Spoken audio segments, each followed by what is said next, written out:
and you find yourselves on the wrong side of the line. Upholding the Geneva Conventions is in your own core interest. IHL offers a pathway to peace. Declare it your political priority. Thank you. I thank Mrs. Polerich-Egger for her briefing. And now I give the floor to Her Excellency, Mrs. Ellen Johnson-Sirleaf.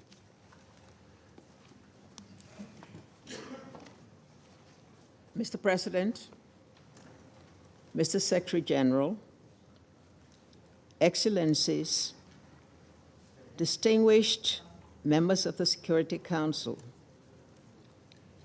it is an honor to speak to you today as a member of the Elders, the group of independent leaders founded by Nelson Mandela. Preserving peace should be the primary responsibility of any leader. Yet, the leadership for peace that the world desperately needs is sorely lacking. Today, the Elders are calling for action on all three issues. Firstly, leaders must uphold international law consistently. From Ukraine to Gaza and beyond, increasingly we see systematic violations of international law in conflict settings and impunity for those who commit atrocities. Powerful states, including some permanent members of this council, are deliberately ignoring international norms. Russia's war of aggression in Ukraine is a flagrant violation of the UN Charter, with the Security Council paralyzed and not responding. We are seeing some council members undermine decisions of the International Court of Justice and threaten the International Criminal Court and its officials. It is vital that our international judicial institutions are supported and their decisions upheld. International law must be applied consistently, regardless of who is being held accountable. In conflict situations, from the Middle East to Sudan, Myanmar, and elsewhere, influential states are intervening in ways that inflame aggression. Arms transferred to conflict parties where there are clear violations of international law must end. Secondly, conflict resolutions and peace building must be truly inclusive. Next year will mark 25 years since this council passed Resolution 1325, which recognized the crucial role that women must play in peace and security. Yet, the decisions that most affect peace and security are still primarily, in some contexts, exclusively made by men, often the same men who initiated the conflict. The Elders call for the necessary participation of senior women in peacemaking, peace-building processes, and in prime leadership of the United Nations. Throughout my career, I have seen how the inclusion and empowerment of women can drive real change. If we are serious about fostering leadership for peace, women must be represented in international bodies, national parliaments, communities, and in defense and security establishments. Finally, US leaders must restore the credibility of the international peace and security architecture. The UN is known worldwide for its peacekeeping, including in my own country, Liberia, where after 14 years of civil war, peacekeeping operation played a crucial role in restoring peace. Sadly, peacekeeping is broken at a time when it needed more than ever. Existing missions are closing without resolution of the underlying conflict. And the emergent conflicts, there is neither political will for engaging peacekeepers nor sufficient troops to place on the ground, as many countries who might normally commit personnel have to deal with conflicts within their own borders.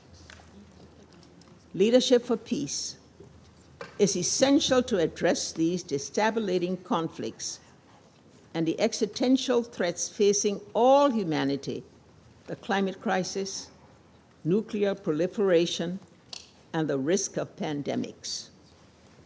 When the world looks to the UN for leadership in the face of these threats, it looks first to the Security Council. But this council is widely seen to be ineffective. Reform is urgent and overdue. The Council must be fit for the world of 2025 and beyond, not a relic from 1945. To build on the momentum of the Pact for the Future, the elders call for a coalition to launch a reform process and drive negotiations for a more representative and effective Security Council.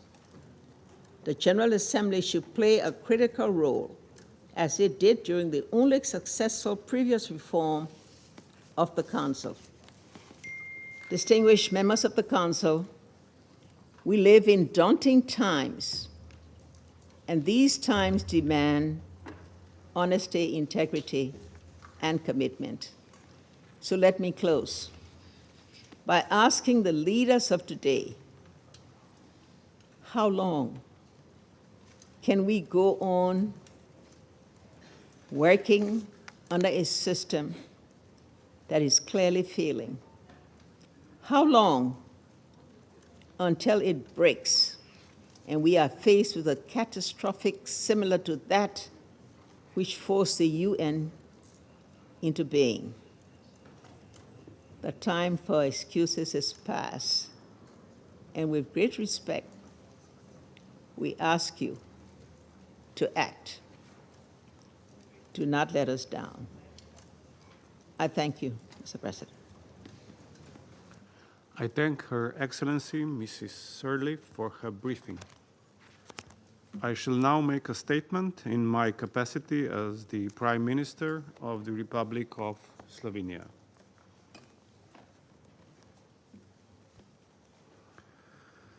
I wish to thank the Secretary General for his clear and insightful remarks, and I want to thank him for his service to the humanity. You have our strongest support in these challenging times for the organization. I also want to thank the ICRC, President Spoljarić-Egger and President Johnson Sirleaf for their important contributions to this event. Excellencies, colleagues, since the beginning of our membership in the Security Council, we, Slovenians, have been observing gradual but steady erosion of power of rules, a complete disrespect of the rules that we have built since the Second World War. Moreover, inability to respond decisively to major conflicts, such as the ones in Gaza, Ukraine, and Sudan. This led us to design the signature event at which you are participating today, Leadership for Peace. Peace is under threat globally, and the world is in desperate need for leadership to reverse this dangerous direction. I will begin with the war in Ukraine. In the 21st century, we are witnessing a conventional war of aggression and invasion of a stronger and powerful neighbor into a smaller and seemingly weaker one. This is blatant violation of the UN Charter. If we are let to this aggression pass, we open doors to many similar wars across the globe. In the case of Ukraine, we are defending the Charter, which represents the nucleus of our organization. There are no words strong enough to describe the catastrophe that has been unfolding in the occupied Palestinian territories for years, not only since the 7th of October. It is unacceptable that despite all the atrocities committed against the Palestinian people and for most recent resolutions, we, the Council, have not been able to intervene decisively to alleviate their suffering, and neither free the hostages. In the occupied West Bank and East Jerusalem, violence and dehumanization of Palestinians is increasing. All this is taking us further away from the two-state solution, with Israel and Palestine living side by side in peace and security. As we sit here today, we are witnessing the fire of Gaza turning into a raging inferno across all of the Middle East. War in Sudan is another tragic war for power, a man-made humanitarian catastrophe with unimaginable destruction and human suffering. After 20 years, we again find ourselves staring at the unspeakable ugliness of inhumanity. We find ourselves at the brink of another genocide in Darfur and a failure of our collective commitment to never again. The humanitarian situation is extremely bleak, with spreading famine, lack of access to basic medical care, and extremely dangerous work conditions for humanitarian workers. Colleagues, the concerns and pain that we feel for civilians, condemnation of violations of the Charter and of international humanitarian law should not depend on our geographical or political proximity to the conflict. Impression of double standards is damaging the credibility and authority of the Council, contributing to the erosion of compliance with its decisions. Slovenia aspires to be an honest broker, bridge, and consensus builder. Our policy is driven by core values and principles of the United Nations. What we committed in the campaign for the Council seat, we try to implement. We aim to apply the same standards for all conflicts throughout the world. National interests are too often being put ahead of common values and principles. If we all put stronger efforts into giving priority to our common interests, the world will be a better place. The global public wants to hear this commitment from us today and every day since. Colleagues, the Council has several tools in its toolbox to deal with crises and conflicts, yet it is increasingly reluctant to use any of them. Past success stories of Liberia, East Timor, and Sierra Leone speak about the efficiency of the Council when the consensus can be reached. During the wars in the Balkans, this Council was willing and capable of adopting a resolution establishing accountability mechanisms through the ICTY. Similar atrocities are happening today in many conflicts, and yet, unfortunately, adoption of such a resolution by this Council seems unthinkable. When the Council lacks strong unity and determination to act, warring parties read weakness. In times of weakened conflict management, warring parties sense impunity for violations of the Charter and the international humanitarian law. This is how we can explain that last year, the world marked the largest number of civilians, record number of humanitarian and medical workers, journalists being killed. This is entirely unacceptable, and the Security Council bears its part of responsibility. Conflict management is being gradually moved out of the Council due to the polarization, lack of solidarity, and geopolitical competition among its most powerful members. The UN is being increasingly pushed aside at the expense of bilateral or regional diplomacy. This trend needs to be reversed. This situation requires a self-reflection of the Council and the UN members on the way forward. We need to restore trust in the United Nations. We need to invest efforts into building an effective and relevant Security Council, the council that fits the world of today. Permanent members bear, in accordance with the UN Charter, special responsibility in this regard.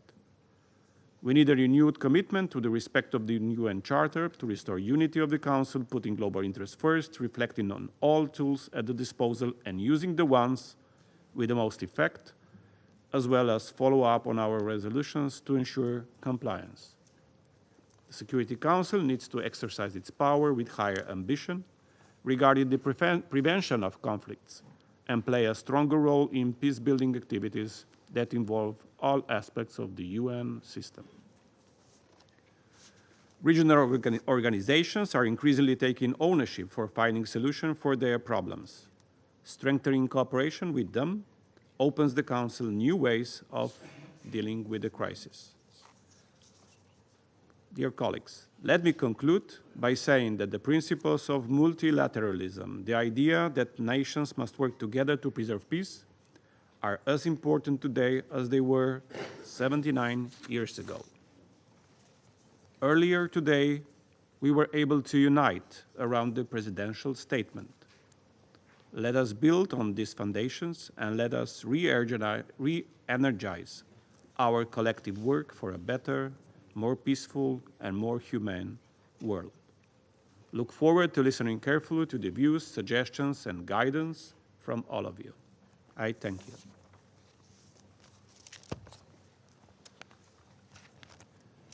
I resume my function as President of the Council. I now give the floor to Her Excellency, Mrs. Viola Amherd, President of the Swiss Confederation. Monsieur le Président, Monsieur le Secrétaire général, Excellences, Mesdames, Messieurs. Monsieur le Président, merci de nous donner l'occasion de débattre du thème Leadership for Peace. Cette discussion nous fait prendre conscience de l'importance d'assumer nos responsabilités, en particulier en tant que membre du Conseil de sécurité. Lors de son élection au Conseil, la Suisse s'est donnée pour mission d'apporter une valeur ajoutée à la paix, d'être un plus pour la paix. Nous entrons maintenant dans les 100 derniers jours de notre mandat. C'est le bon moment pour réfléchir à l'état du Conseil de sécurité et à la manière dont il peut s'acquitter au mieux de ses tâches. Je voudrais insister sur 2 points en particulier. Premièrement, le leadership consiste à établir des normes, à les faire respecter, à demander des comptes à ceux qui violent le droit.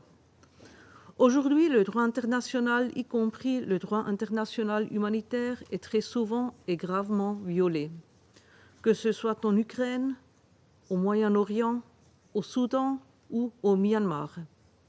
La communauté internationale ne peut pas rester les bras croisés face aux violations de droits dans ces différents contextes et au désordre international qu'elles engendrent. Nous condamnons les conséquences désastreuses des hostilités sur la population civile, dont de nombreux enfants. Le Conseil de sécurité doit s'exprimer d'une seule voix, faire respecter le droit international et protéger les populations civiles. Au vu de l'actualité, je voudrais souligner que mon pays est profondément préoccupé par les frappes aériennes d'Israël au Liban et les roquettes tirées par le Hezbollah sur Israël. Je réitère notre appel à la cessation des hostilités et au retour à la diplomatie pour résoudre le conflit ainsi qu'au plein respect de la résolution 1701 et du droit international humanitaire. La population civile doit être protégée. En tant que membre du Conseil de sécurité, la Suisse s'engage résolument en faveur de la paix et de la sécurité internationale. La prolongation de l'opération de paix en Bosnie-Herzégovine, facilitée par la Suisse en 2023, et l'appel des 10 membres élus du Conseil au cessez-le-feu à Gaza en sont 2 exemples. Avec la résolution présentée par la Suisse sur la protection du personnel humanitaire et onusien, ainsi que la commémoration du 75e anniversaire des Conventions de Genève, nous réaffirmons notre engagement en faveur des populations civiles vulnérables. Nous avons été l'État hôte de discussion sur le Soudan. Nous défendons également des procédures équitables dans les régimes de sanctions de l'ONU. À cet égard, nous nous engageons à mettre en œuvre les exceptions humanitaires et à permettre aux acteurs humanitaires de poursuivre leurs activités qui sauvent des vies. Quel que soit le contexte, la Suisse ne cesse de répéter son appel au respect du droit international. Nous sommes reconnaissants du fait que beaucoup au sein du Conseil partagent cette responsabilité. Je viens au deuxième point, à savoir notre responsabilité. D'anticiper les défis, de prévenir les dangers et d'identifier les opportunités. Les effets du changement climatique influencent et alimentent les crises et conflits existants. La Suisse s'engage tant au sein du Conseil de sécurité qu'en dehors pour que la communauté mondiale trouve ensemble des solutions. Compte tenu des multiples défis, il faut attendre à ce que les missions de paix soient plus agiles à l'avenir. Nous estimons également qu'il est urgent que le travail pour la paix devienne plus inclusif. Les femmes apportent une contribution importante à la consolidation de la paix. Cela implique notamment de s'attaquer de manière ciblée aux conséquences des conflits et des crises sur les femmes. Ce sera un honneur pour moi de présider dans un mois un débat du Conseil sur le rôle des femmes dans les processus de paix. La prévention revêt une importance toute particulière. Dans le pacte pour l'avenir qui vient d'être adopté, les États se sont engagés à prévenir davantage les conflits plutôt qu'à simplement en atténuer leurs conséquences. Le nouvel agenda sur la paix est essentiellement axé sur la prévention des conflits. La prévention comprend les aspects de développement et de sécurité, mais surtout le respect des droits de l'homme. Il ne peut y avoir de paix durable sans protection et promotion des droits de l'homme universels. Pour conclure, je dirais que nous ne pouvons diriger qu'ensemble. Ce principe s'applique tant au système multilatéral en général qu'au sein du Conseil de sécurité. Personne ne peut réussir seul. Il faut des partenariats, du courage et de la confiance entre les États. Le dialogue avec la société civile, l'économie et la science sont tout aussi importants. La Genève internationale est depuis longtemps un lieu où la tradition humanitaire et l'innovation scientifique sont réunies dans l'esprit de Genève. La Suisse est fière de promouvoir cet esprit à travers les organisations présentes à Genève. Les partenariats régionaux sont également précieux, comme le prouve par exemple l'Union africaine dans le domaine de la promotion de la paix. Je me réjouis ainsi que nous puissions accueillir le Conseil de paix et de sécurité de l'Union africaine à New York le mois prochain durant la présidence suisse. Monsieur le Président, Excellences, les solutions durables nécessitent la volonté de toutes les parties concernées. La paix reste possible, surtout si les États et leurs responsables se souviennent des valeurs humaines communes. En acceptant de coopérer les uns avec les autres, on aide tout le monde, y compris soi-même. Je vous remercie. I thank Her Excellency, Mr. Ahmed, for her statement. Now I give the floor to His Excellency, Mr. Robert Abela, Prime Minister of the Republic of Malta. Secretary General, Mr. President, Excellencies, distinguished delegates and friends, dear Robert, thank you and the Slovenian presidency for organizing this important and open debate. There can be no more important aim for this Security Council than to restate and reaffirm both the purpose and principles of the UN Charter, and the need for every member state to respect the Charter in practice. So I'd also like to thank the Secretary General for sending another strong and clear message today on the importance of multilateralism, the Charter, and international law. Malta has been honored to serve as a member of the Security Council for the past 2 years. As our term now comes to its conclusion, now is a moment for reflection. President, in convening today's conversation, Slovenia spoke of your alarm at the eroding of the international order in general and of adherence to the UN Charter in particular. Malta shares your concerns on both fronts. Without the renewal of the rules-based international order, our world is in serious trouble. President, ahead of this discussion, you gave us a stark reminder that we live in a world of grim statistics. Indeed we do.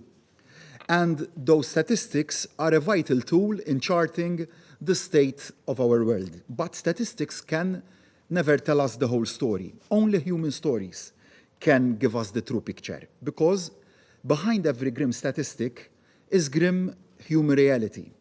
It is to the shame of our world that 2024 has brought far too many heartbreaking statistics and far too many stories of heartbreaking human misery. We must never lose sight of those stories. As leaders, we must never hide behind statistics. We must not forget the mothers in Gaza, whose sons and daughters were taken from them, or those who are living in constant fear of losing their child in the next strikes. We must not forget the families and friends of hostages being held by Hamas, who do not know if or when they will ever see their loved ones again. We must not forget the orphans and widows in Ukraine who lost everything when their city was bombed and razed to the ground. Each and every one of those suffering shares the same hopes, dreams, and aspirations as the rest of us. The difference is that they have been let down by leaders whose actions have shown contempt for the principles upon which the United Nations was founded. Every citizen of this planet, no matter where they live, what they believe in, who they worship, is united by the most fundamental human instinct of all, to deliver peace, security, and prosperity for them and their family. The founding of this United Nations codified those most fundamental of human instincts into the most fundamental of human rights. If we lose sight of that common humanity, we lose sight of our own humanity. So we must never lose sight of those suffering the most, paying the highest price.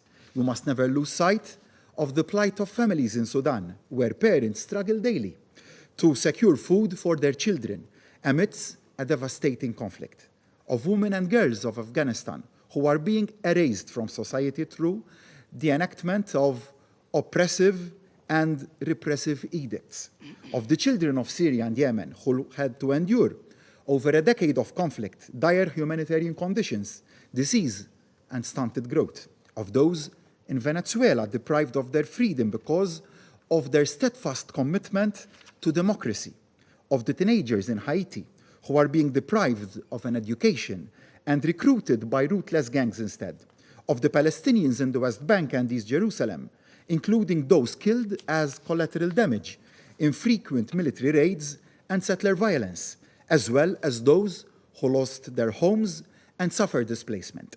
And even when conflict comes to an end, we must never lose sight of its ramifications and the suffering left behind, like the people of Bosnia and Herzegovina, Iraq, the Democratic Republic of Congo, and Somalia, who continue to suffer the horrific consequences of landmines long after the fighting has ceased, leaving many with life-altering injuries. We must never forget any of these people or any of the countless others suffering from the effects of poverty and/or conflict. On the contrary, we must listen to and learn from their stories. Their horrific experiences must inspire us, motivate us to do more, to strive harder, to fulfill the aims set out so plainly and so powerfully in the United Nations Charter. We must do all more. We must all do more. But especially those of us who are gathered around this table today, who have the honor and privilege to serve on the Security Council. We are the ones who are entrusted by the international community to ensure the maintenance of international peace and security. We are the ones who must seek compromise and craft innovative solutions for a better world. We are the ones who must lead and take bold and decisive action to replace war and violence with peace and justice. We are the ones who must act to overcome political barriers, preventing safe, timely, and unimpeded humanitarian access. We are the ones who must ensure that women play a central role in conflict resolution, peace building, and post-conflict reconstruction efforts, knowing that peace cannot be sustained without women's full, equal, meaningful, and safe inclusion. We are the ones who must listen to and learn from survivors of rape and sexual violence in conflict zones all over the world. Those brave women, girls, boys, and men who have found the courage to share their harrowing accounts of this despicable and reprehensible tactic of war.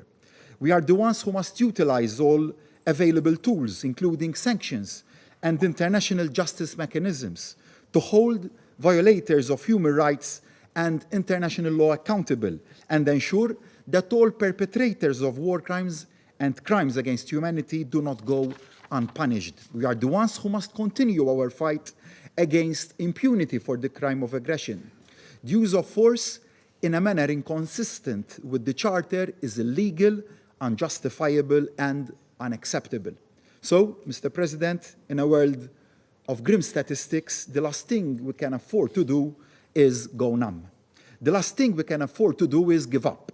The last thing we can afford to do is give up, and that is why, as a committed multilateralist, Malta will continue to stand firm in its wholehearted support for the United Nations. We are not naive. We know, just as the Secretary General outlined, that the UN can and must reform to increase its effectiveness. But you don't walk away when you notice imperfections. You redouble your efforts to fix them. President, at a moment in history where everyone is excited about the potential of artificial intelligence, let us not forget that alongside intelligence, there are two other core human competencies: humanity and compassion. This United Nations is, at its heart and at its best, an expression of all three of them, showing the intelligence to come together to solve problems, showing humanity in working for the best of values, and showing practical compassion by delivering aid, assistance, and hope to the most vulnerable. This institution belongs to all of us. Let us nurture it, invest more in it, and counter contempt for it. And let us all play our part in the other vital structures that bring us together regionally to do just what this United Nations does for the world as a whole. As a small nation at the crossroad of three continents, Malta just knows how important regional cooperation is. Last May, Malta celebrated its 20th anniversary as a member of the European Union, a living example of what can be achieved through solidarity and cooperation. And this year, Malta has taken up the chair of the OSCE, an organization whose mission is as vital as ever, as tragically war and aggression have raised their ugly heads again in Europe. Just because solutions are hard to find, just because differences can seem dauntingly insurmountable, doesn't mean we should ever stop trying. Take climate change, an existential threat to each and every nation, each and every citizen of this planet. It is the very definition of an issue that can only be addressed by nations working together, whatever their other differences. President, to conclude, as Malta's term as an elected member of the Security Council is now drawing to a close, I once again thank all the members of the General Assembly for placing your trust in us. We never took it for granted and worked hard each and every day to repay it. And as we conclude our term, let me conclude my remarks with a conclusion reached over the past 2 years. I am convinced today more than ever that every member of this organization, regardless of size or wealth, has a role to play in the maintenance of international peace and security. We all have unique histories, unique experiences, unique ways of seeing things. But there is strength in this diversity. Together, we can build bridges, overcome barriers, and address common challenges. Malta has tried to do just that over the past 2 years on the Security Council. Malta will always do just that as a proud and committed member of this United Nations. Thank you. I thank His Excellency, Mr. Abela, for his statement. And now I give the floor to His Excellency, Sir Keir Starmer, Prime Minister and First Lord of the Treasury of the United Kingdom of Great Britain and Northern Ireland. Thank you, President, and thank you to our briefers. I want to start by paying tribute to those who see these terrible conflicts and walk towards them with no agenda other than helping those in need. The UN and the ICRC have both lost staff this month in Gaza, Lebanon and Donetsk. More than 200 aid workers have been killed so far this year, including British citizens. Their humanity should illuminate the work of this Council. Because we have heard again today just how dire the situation has become. The Security Council must deliver its responsibility for global peace and security. So I want to use this meeting to call to action in 3 key areas. First, we need to renew the international consensus on delivering humanitarian support. This should be a bare minimum, yet too often we're falling short.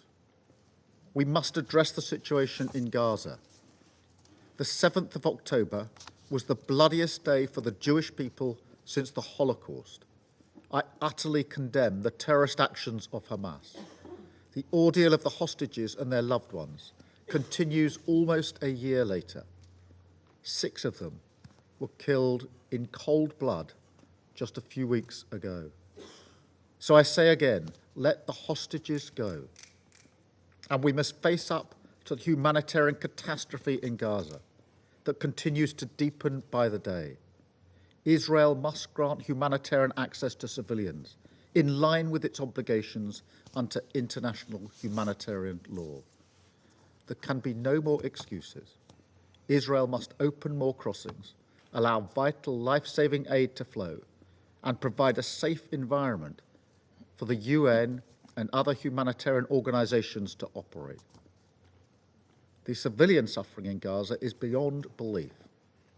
So we have restarted our funding to UNRWA, we're supporting UK Med to operate their field hospitals, and we're supporting UNICEF to deliver water, healthcare, and specialist treatment for malnourished children. But the most fundamental need is even more basic. They need the fighting to stop. The situation in Sudan also demands our urgent attention. Millions are facing emergency or famine conditions, exacerbated by deliberate attempts to prevent aid reaching those in need. This is now the worst humanitarian crisis in the world today, and the worst displacement crisis, with over 10 million people driven from their homes. It also risks destabilising South Sudan and Chad, which are already suffering their own humanitarian crisis. The UK has doubled its aid for the victims of this war to almost £100 million, but much more is needed. The world must step in. Second, I call on the Security Council to seek political solutions that can break repeated cycles of violence like that in the Middle East. The region is on the brink. We need an immediate ceasefire between Israel and Lebanese Hezbollah and the implementation of a political plan which allows Israeli and Lebanese civilians to return to their homes to live in peace and security. That security will come through diplomacy, not escalation. There is no military solution here, nor is there a military-only solution to the conflict in Gaza. This Council must demand, again, an immediate, full and complete ceasefire in Gaza with the release of all the hostages. We need a political route to that agreement which provides a bridge to a better future, a credible and irreversible path towards a viable Palestinian state alongside a safe and secure state of Israel. That is the only way to provide security and justice for both Israelis and Palestinians. In June, the UK brought a resolution to this Council on the war in Sudan, calling for both parties to commit to a ceasefire. I repeat that call today. The warring parties must engage in ceasefire talks. We support the Secretary-General's envoy in his efforts towards peace. We must keep working to bring this war to an end, and we must ensure that those responsible for committing atrocities are held accountable. And this leads me to my third and final point. We must ensure accountability for those violating the UN Charter, and this Council must recommit to the values it sets out. Now, this should go without saying. Yet the greatest violation of the Charter in a generation has been committed by one of this Council's permanent members.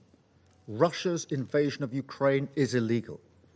It threatens global security. It's caused colossal human suffering.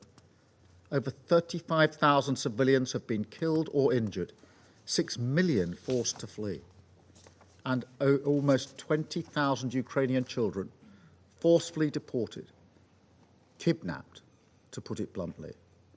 I think of Yaroslav Basilovich, whose wife and 3 daughters were killed earlier this month by a Russian strike on civilians in Lviv. And I wonder how Russia can show its face in this building. 600,000 Russian soldiers have been killed or wounded in this war. And for what? The UN Charter, which they sit here to uphold, speaks of human dignity, not treating your own citizens as bits of meat to fling into the grinder. Russia's war has triggered a global energy crisis and a global food crisis, causing hunger in the Horn of Africa. They entered into a UN-brokered Black Sea grain deal, then withdrew. They tried to block the pact for the future. Now the world looks on as Russia deepens its military ties with the likes of North Korea and Iran. There can be no equivocation here. They must be held accountable. Aggression cannot pay. Borders cannot be redrawn by force. Russia started this illegal war. It must end it and get out of Ukraine. We stand with the 89 countries who made clear at the Swiss Peace Summit that Ukraine's territorial integrity must be the basis of any just and lasting peace. Any process that does not recognize this will only be used as a pretext by Russia to regroup and come again. President, in this moment of deepening conflict, the world looks to this Council more than ever to provide leadership for peace, preserve our collective security, and protect the most vulnerable. The United Kingdom will always play its full part in fulfilling that responsibility. Thank you. I thank His Excellency Sir Keir for his statement, and I'll give the floor to His Excellency Mr. Wang Yi, Member of the Political Bureau of the CPC Central Committee and Minister for Foreign Affairs of the People's Republic of China.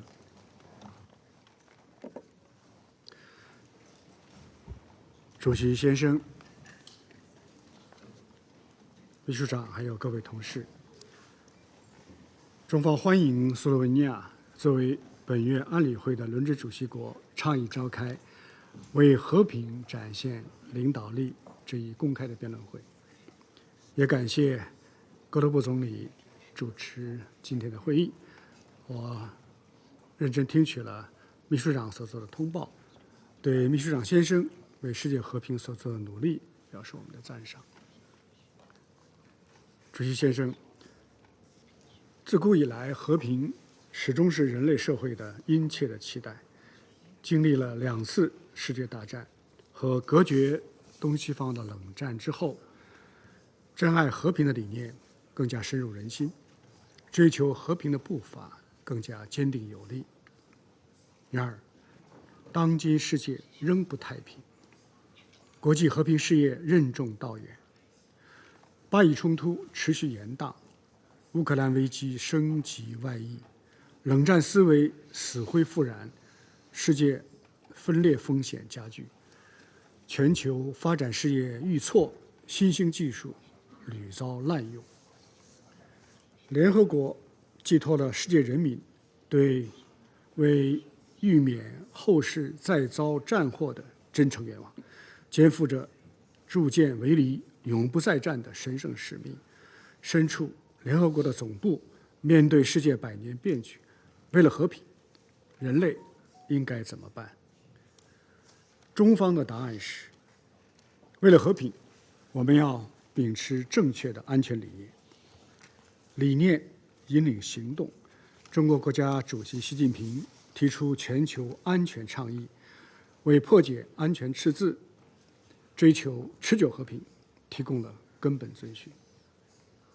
而要实现这一目标，必须恪守联合国宪章的宗旨和原则，必须尊重各国的主权和领土完整，必须摒弃冷战思维和零和博弈，必须抵制集团政治和阵营对抗，也必须统筹维护传统领域和非传统领域的安全，合作应对人工智能、网络数字等新的安全挑战。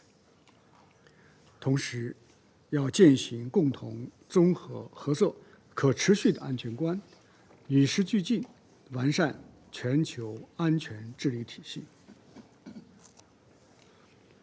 为了和平，我们要坚守国际公平正义。正义是人类的共同追求，公正在于大小国家一律平等。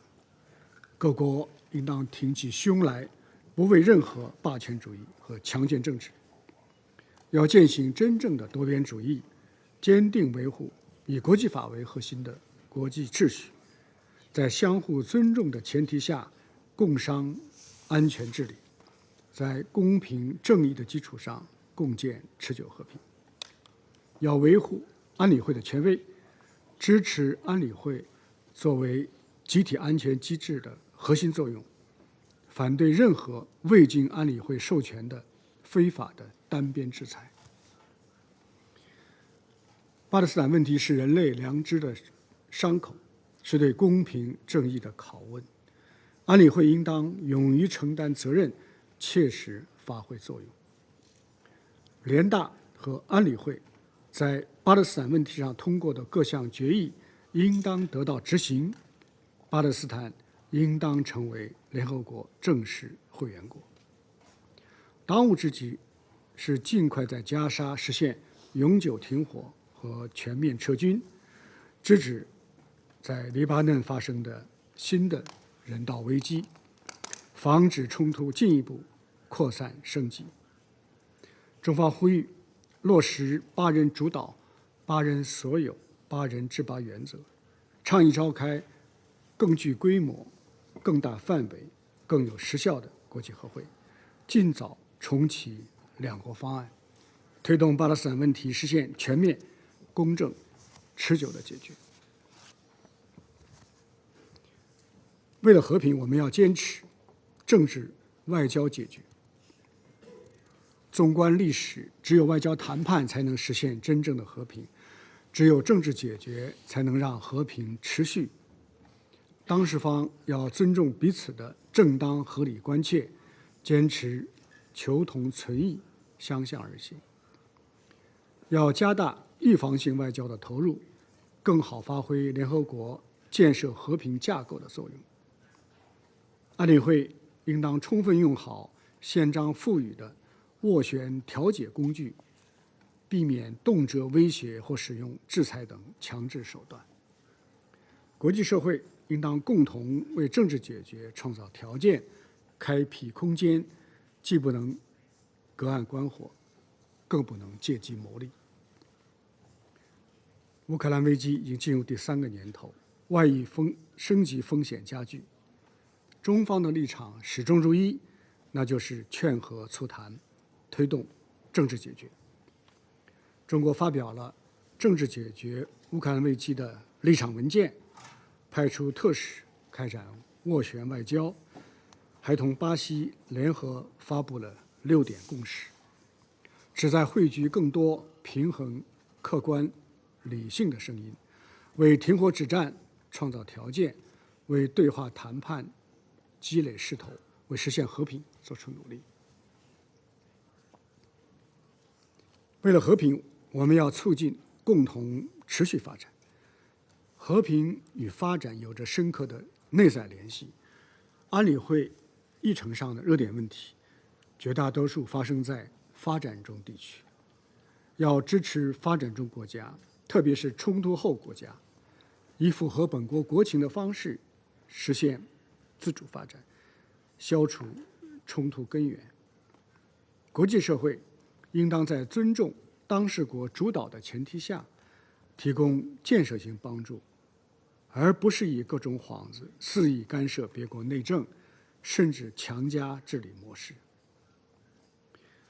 前不久，中非合作论坛北京峰会成功召开，习近平主席宣布，中非携手推进现代化的10大伙伴行动，为实现消弭非洲枪声的美好愿景提供了助力。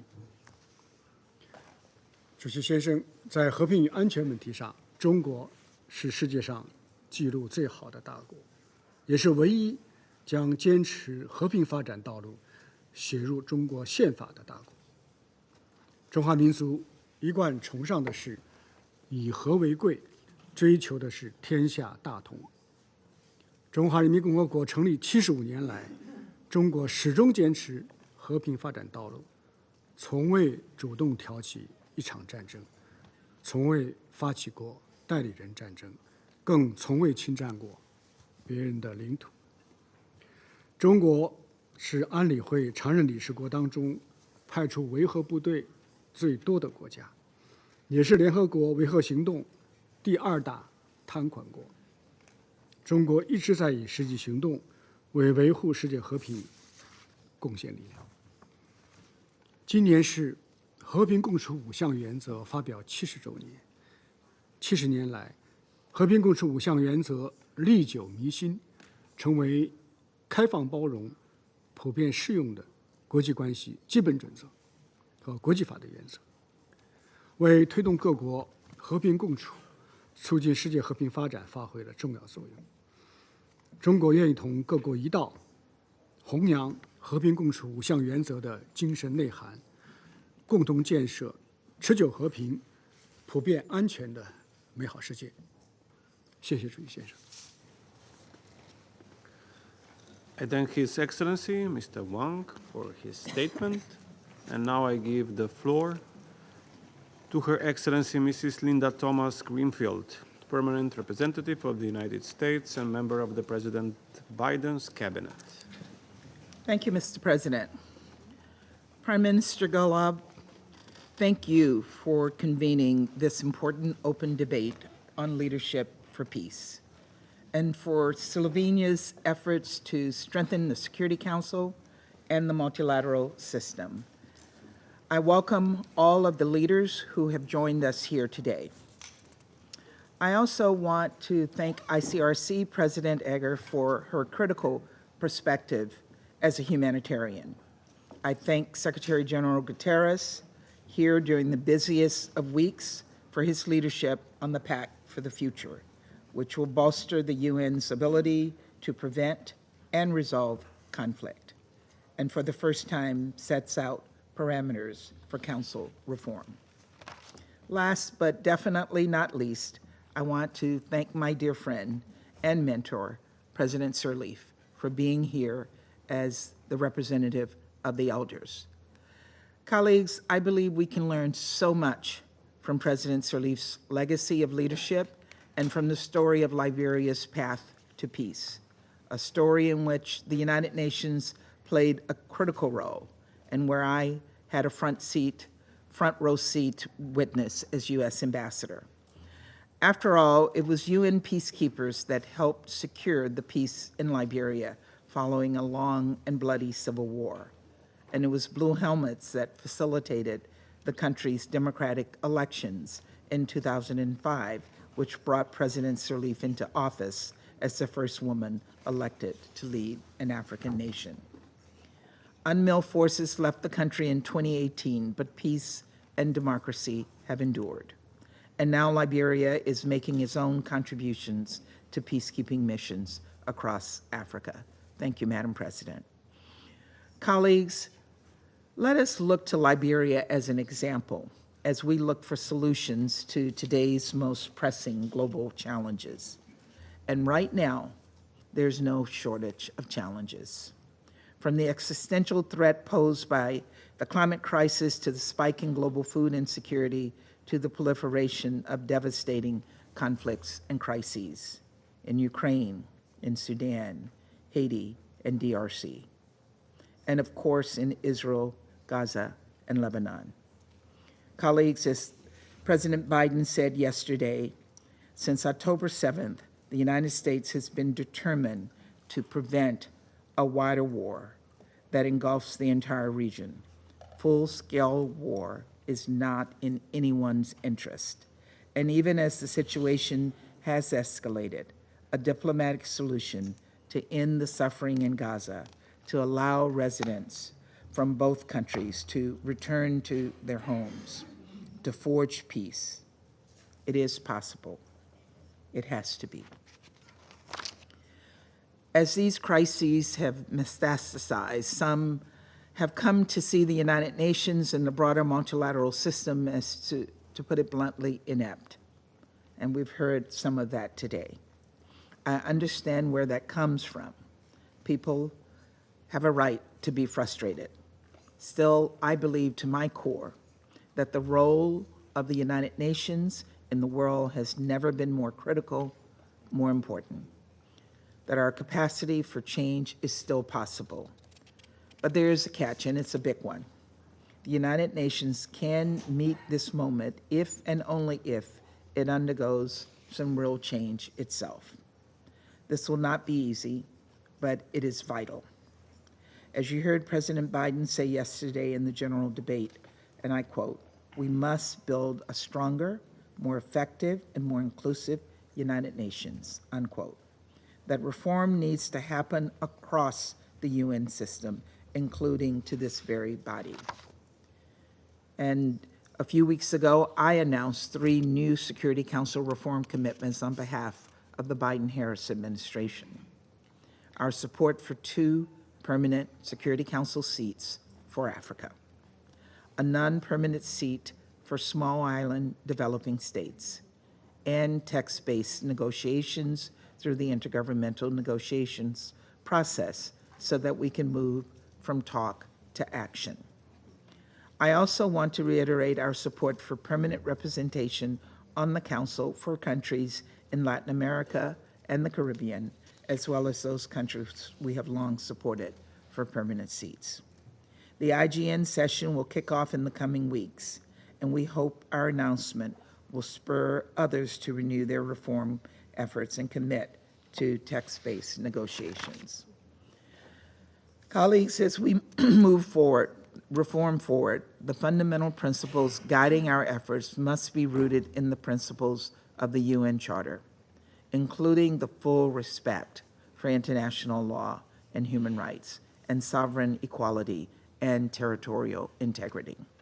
Just yesterday, this council met to discuss Russia's war of aggression against Ukraine, which has been a direct attack on the UN Charter's foundational values. Since launching its full-scale invasion, Russia has committed atrocity after atrocity. President Putin remains hell-bent on redrawing the the borders of a sovereign country by force. But the Ukrainian people have not relented. They have stood strong. Colleagues, we must continue to stand together in the face of this attack on the UN Charter, just as we must reaffirm our commitment to the Universal Declaration of Human Rights and other relevant international obligations and commitments. To that end, we cannot be silent as the Taliban attempts to erase Afghan women and girls from public life through archaic edicts, or as the Iranian regime responds to its people's demand for women life and freedom with repression and brutality.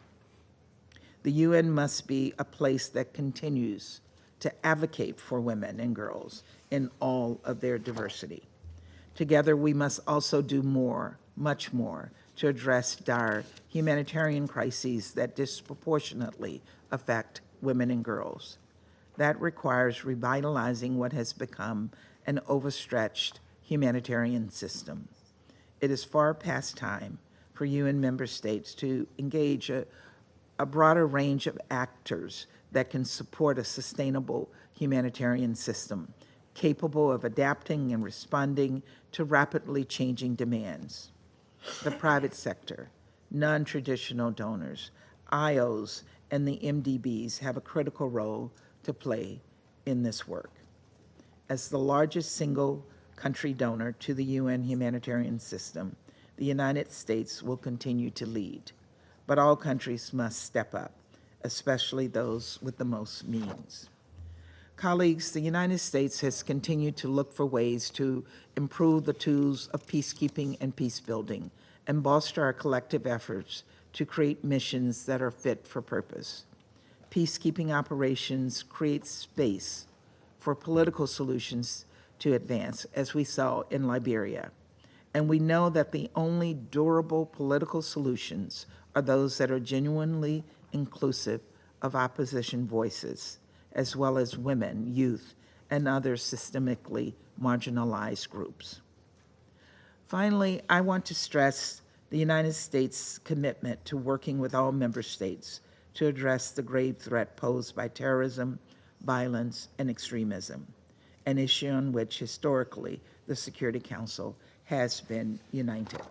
It is critical that we work together to develop counterterrorism-related resolutions, including sanctions resolutions and the global counterterrorism strategy and its reviews. And let's be clear, counterterrorism efforts must be consistent with international law, with a whole of society approach that includes gender as a cross-cutting issue. Colleagues, I'm often asked which one issue keeps me up at night. What I always say is this: we can't afford to limit our attention to just one issue. We have to focus on, as President Sirleaf would often say, the priorities of the priorities. Ending protracted conflict must be at the top of our agenda. Advancing the fundamental freedoms of all must be at the top of our agenda. Making progress on all SDGs must be at the top of our agenda. Reforming this very institution must be at the top of our agenda. All issues of peace and security must be at the top of our agenda. At this moment of peril, the world's most vulnerable are counting on us. Let us act with urgency. Thank you, Mr. President. I thank Her Excellency, Mrs. Thomas Greenfield, for her statement. I now give the floor to His Excellency, Mr. Ahmed Attaf, Minister for Foreign Affairs and National Community Abroad of Algeria. أشكركم السيد الرئيس وأهنئكم على صواب اختياركم لموضوع هذه الجلسة التي تسلط الضوء على الأزمة الحادة التي تطال العمل الدولي متعدد الأطراف وما صار يرافق هذه الأزمة من تحييد وتغييب بل وحتى إقصاء دور مجلس الأمن. إن هذه الأزمة تعد في تقديرنا الأخطر والأشد في تاريخ منظمتنا الأممية، وذلك بالنظر لجسامة تجلياتها على مختلف المستويات وعلى أصعدة عدة. ففي المقام الأول نلاحظ بكل قلق تصاعد منطق توازن القوى وعودة النزعة الأحادية والفردية والانطواء على الذات على حساب نهج تعددية الأطراف الذي تجسده وتكرسه منظمة نهاته التي بعثت أصلاً لبناء وتنويع الترابطات بين أعضائها. وفي المقام الثاني نشاهد بكل أسف تزايد وتفاقم وتراكم الأزمات والنزاعات والحروب بشكل لم يسبق له مثيل في التاريخ المعاصر للعلاقات الدولية، في ظل تراجع متنامي للتقيد بمنظومة القانون الدولية واحترامها بكل مراجعها وثوابتها وضوابطها. وفي المقام الثالث والأخير نسجل بكل حسرة شح وعقمة المبادرات الدولية الرامية لحل هذه الأزمات والنزاعات والحروب في ظل الإضعاف اللافت لمنظمتنا الأممية في المشهد الدبلوماسي العالمي. إن هذه المعطيات الثلاث تعتبر مؤشرات ساطعة على حالة التصدع التي أصابت منظومة الأمن الجماعي وما يتربص بهذه المنظومة من أخطار التلاشي والاضمحلال والاندثار. فمجلس الأمن صار اليوم يسجل تتابع الأزمات وتراكمها كبنود قارة ودائمة على جدول أعماله دون أن يكون له أي قرار حاسم أو أي دور بارز أو أي قول فصل في تحديد معالم الحلول المنشودة وفرضها كما يخول له ذلك ميثاق الأمم المتحدة. وما كان لوضع كهذا إلا أن يشكل ضوءا أخضر بالنسبة لمفتعلي الأزمات والساعين لتغذيتها وإطالة آمدها بالنسبة لمن كانوا ولا يزالون يرون في الشرعية الدولية وفي ميثاق منظمتنا الأممية حاجزاً يحول أمام تحقيق أهدافهم ومخططاتهم. وقد رأينا كيف شجع هذا الوضع على استمرار حرب الإبادة الجماعية المفروضة على الفلسطينيين في قطاع غزة دون أن يلقى الاحتلال الإسرائيلي الاستيطاني أي وازع وأدنى رادع للكف عن ممارساته الإجرامية وانتهاكاته اللا أخلاقية واللا إنسانية. والحال ذاته بالنسبة لبقية الأزمات والصراعات التي ترهق كاهل المجموعة الدولية وتثقل أجندة مجلسنا هذا، وليس أقلها الحرب المتواصلة في أوكرانيا بتداعياتها على جميع بقاع العالم، والحرب المستعرة في السودان بحصيلتها التي تدمي القلوب قبل العيون، والأزمة المزمنة في ليبيا التي تجاوزت عامها 13، وما ابتلي به اليمن شر البلية من دمار وخراب وسفك الدماء على يد أبناء الوطن الواحد، وما يحدث في منطقة الساحل الصحراوي من تطورات واضطرابات تغذي القلق ولا تبعث البت على الارتياح، وكذا النزاع المستمر في آخر مستعمرة إفريقية في الصحراء الغربية. من هذا المنظور فإن الجزائر تدعو إلى حشد الجهود ومضاعفتها من أجل إعادة الاعتبار لدور مجلس الأمن بشكل خاص، ولدور منظمتنا الأممية بشكل عام، وذلك عبر التركيز على 5 محاور رئيسية. المحور الأول وهو يتصل بضرورة الإسراع في تجاوز منطق الاستقطاب وتحسين مناخ العمل في مجلس الأمن عبر فتح مجال أكبر وخلق مساحة أوسع لمجموعة الدول المنتخبة. فهذه المجموعة قد أثبتت قدرتها على تقريب وجهات النظر ومد جسور التواصل والتفاهم بين الدول الدائمة العضوية بمجلس الأمن بهدف بلورة حلول توافقية ترضي الجميع وتعلي راية الصالح العام وتخدم السلم والأمن الدوليين. المحور الثاني وهو يتعلق بضرورة متابعة تنفيذ قرارات مجلس الأمن ومحاسبة الأطراف التي يثبت تحديها لهذه القرارات وتجاهلها لإرادة المجموعة الدولية.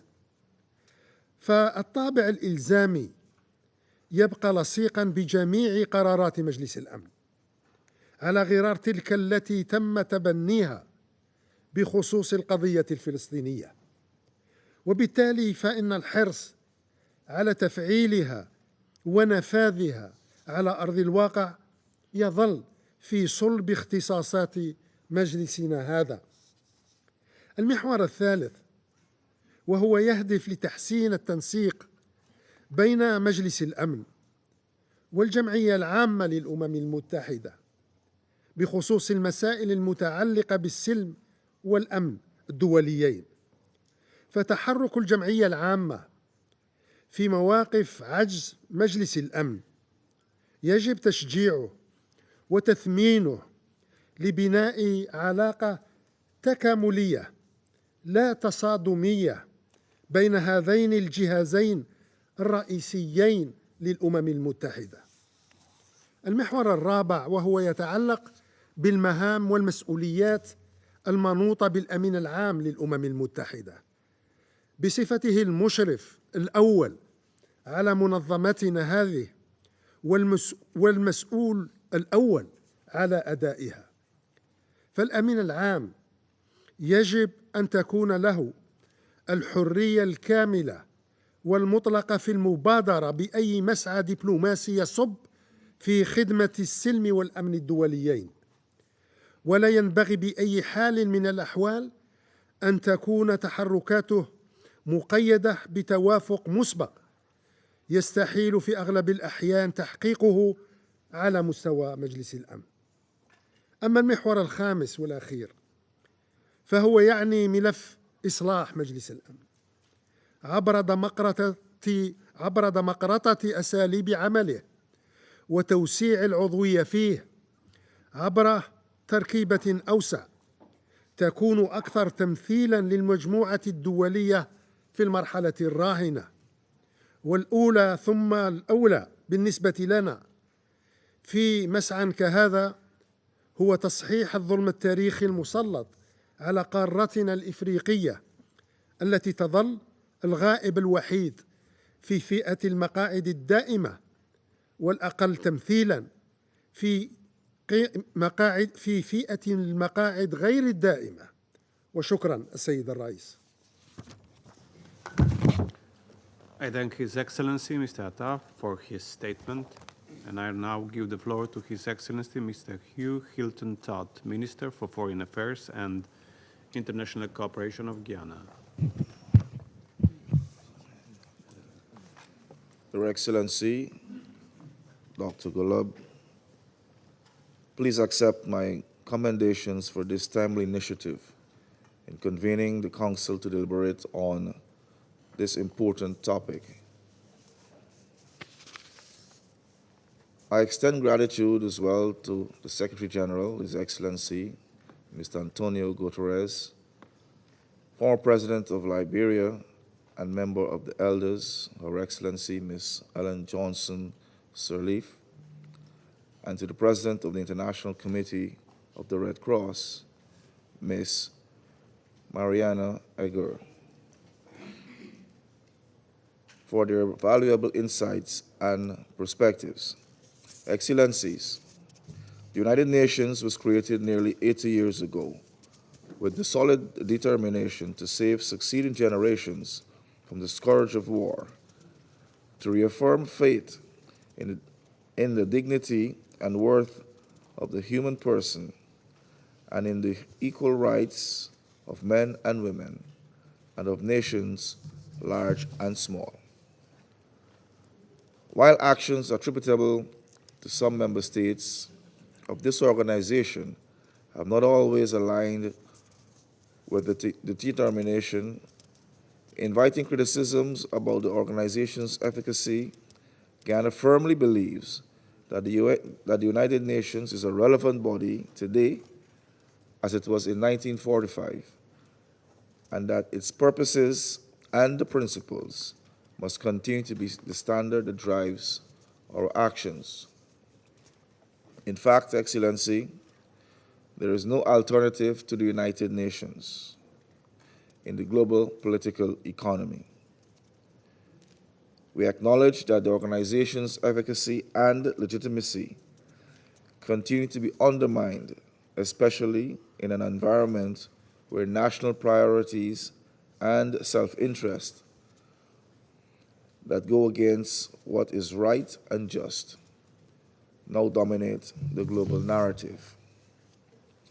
Yet we must reject the prevailing culture of cynicism and address these shortcomings. We must demonstrate by our collective actions that the United Nations remains the moral compass of the world. Turning to your question on how to address the emerging trend of eroding respect for the United Nations Charter and recommit to its purposes and principles, I will make 3 points. First, at the heart of every instance of deviation from the ideals of the United Nations is disregard for the provisions of the Charter and international law more generally. We must therefore make it consequential for those members who violate established global norms and standards, including international law. This brings me to my second point, the selective application of international law. We as member states of the United Nations must not and cannot accept double standards in the application of the legal norms to which we have all agreed. We must make it a priority to promote the consistent application of the United Nations Charter and international law. It is, after all, only we member states who can ensure that this happens. And I take this opportunity to urge a recommitment by all of us to uphold the Charter as the standard for all decisions and actions. Membership of this organization is voluntary, but adherence to the purposes and principles of the Charter is not. It is a legal obligation. Our world is replete with painful examples of the consequences of violating the provisions of the Charter. Gaza, Sudan, and Ukraine are 3 such cases that are particularly concerning, owing to the depth of human suffering and destruction taking place. Though there is political will on the part of most Council members to make the right decisions to bring these wars to an end and to create conditions for the protection of civilians, the Council is stymied by one or the other veto. Let us recall that one of the central pillars on which the United Nations was built is the dignity and worth of the human person, and this must be the driving force for action. War strips away a person's dignity, as we've seen in the cases of Palestinians struggling for decades to exercise the right to self-determination, or in the case of the Ukrainians, to defend their sovereignty and territorial integrity, a principle which is fundamental to international legal order. As for the Sudanese people, they too remain trapped, victimized, and brutalized in a war of political ambitions fueled by external interests. We must use all tools at our disposal to protect civilians wherever they are. Every human life is valuable, and we cannot make distinctions about the protection needs of civilians based on invalid criteria such as race, religion, nationality, or political interests. Finally, Ghana considers that the maintenance of international peace and security is a collective endeavor that also involves regional organizations. It is therefore important for the Security Council to continue working closely with regional organizations such as the African Union, the European Union, and my own Caribbean community, CARICOM, inter alia, to jointly develop responses for threats to peace and security in the respective regions. Excellencies, peace is the foundation for development, and development itself is critical for sustainable peace. Ghana therefore urges bold and visionary leadership for the development and sustainable peace, and commits to doing so, and commits to doing its part towards this global endeavor. I thank you. I thank His Excellency Mr. Todt for his statement. I now give the floor to His Excellency Mr. Cho Tae-yul, Minister for Foreign Affairs of the Republic of Korea. Madam President, I would like to thank you for convening this important meeting. I would also like to thank Secretary General Guterres, ICRC President Eger, and former President Sirleaf of Liberia for their briefings. Plagued by an unprecedented number of conflicts since World War II, the world now more than ever is calling upon the Security Council to play its entrusted role of maintaining international peace and security. Regrettably, however, recent developments have exposed the limitations of the Council in effectively addressing pressing issues. In the Sudan, the Council has not succeeded in preventing the situation from escalating into the worst possible crisis of internal displacement, exacerbated by looming famine and outbreaks of disease. Regarding Gaza, the Council has yet to take decisive actions despite the loss of more than 40,000 lives, deepening humanitarian crisis. In the meantime, the Russian Federation, a permanent member of this Council, has waged a war against Ukraine in blatant breach of core principles of the UN Charter and international humanitarian law. Even in the face of mounting civilian casualties, the Council has failed to adopt a single resolution in response to this aggression. Adding to the frustration is the fact that the Russian Federation obtains arms and munitions from North Korea in flagrant violation of multiple Council resolutions while using its veto power to undermine the international non-proliferation regime. We strongly urge Russia and North Korea to comply with the relevant Security Council resolutions, all of which were unanimously adopted in this chamber. Under these challenging circumstances, it is imperative that all members of the UN Security Council guard the principles of the UN Charter in recognition of their broader and greater responsibility for promoting global peace and security. It is usually the most vulnerable, particularly women and children, who bear the brunt of conflict. I call upon all parties to conflicts to comply with international humanitarian law, including the Geneva Conventions. Specifically, attacks on medical and humanitarian personnel must immediately cease, as they disrupt the delivery of life-saving assistance to those most in need. Mr. President, the most effective way to alleviate human suffering is to prevent conflicts in the first place. The Council should strengthen its engagement in the entire peace process with a particular focus on conflict prevention. To this end, it must advance efforts to address the underlying causes of conflicts. Many of today's humanitarian challenges, ranging from poverty and refugee crisis to resource allocation, are interlinked to security and development. Therefore, tackling root causes requires an integrated and coherent approach that links humanitarian assistance and development to peace and security. The Peacebuilding Commission, with its unique role as an advisory body and its convening power to mobilize resources in and out of the UN system, can make significant contributions to the Council's work on conflict prevention. Strengthening cooperation between the UN and regional and sub-regional organizations is also important. With their deep understanding of the root causes of conflicts, these organizations can contribute to the Council's conflict prevention efforts. The Republic of Korea has supported the African Union's efforts in this regard by financing the AU budget for political affairs, peace, and security.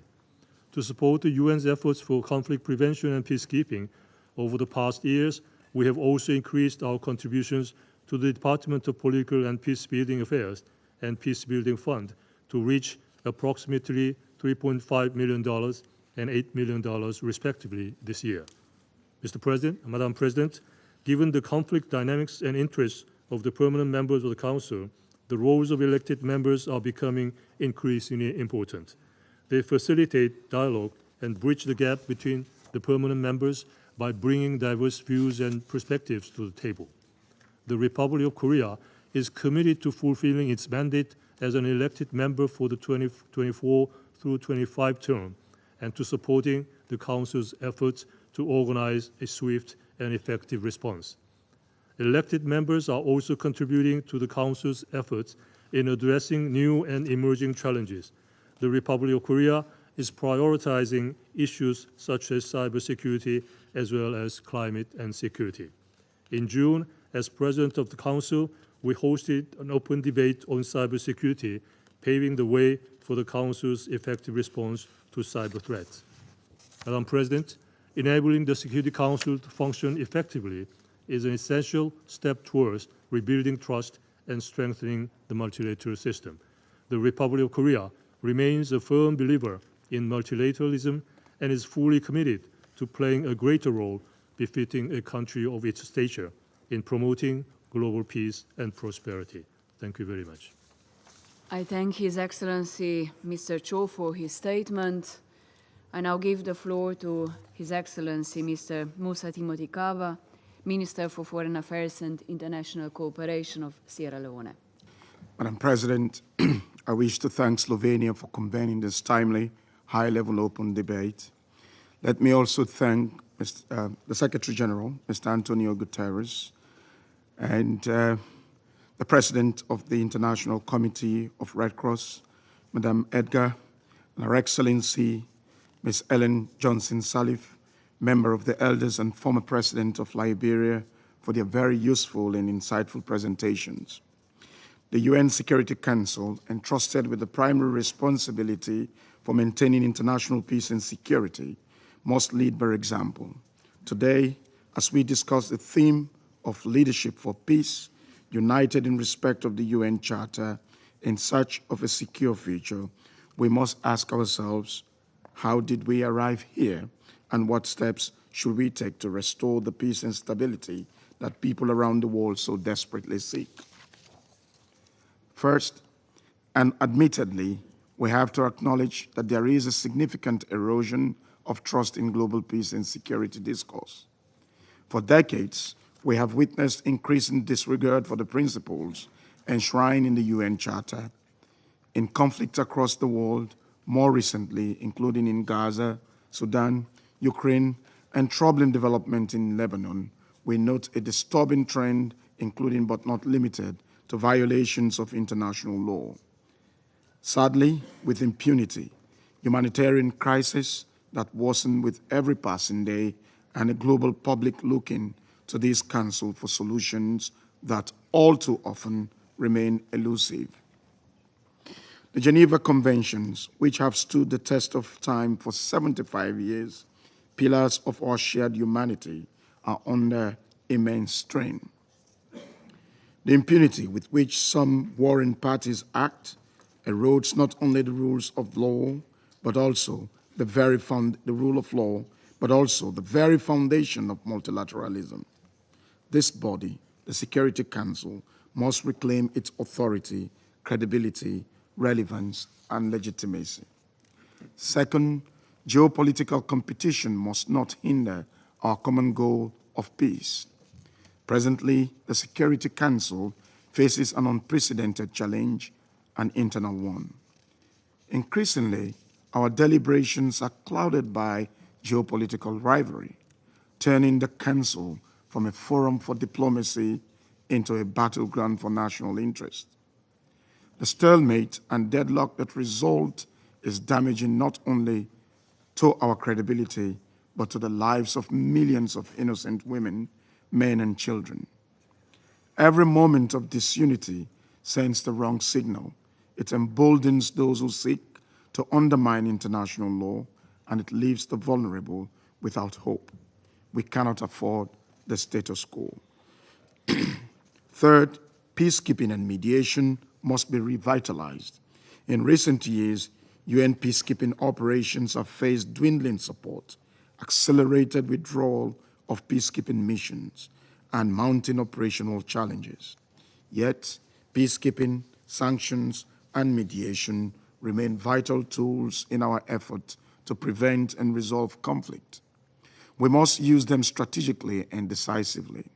We cannot shy away from timely interventions, nor can we afford to let conflict simmer until they threaten the entire regions.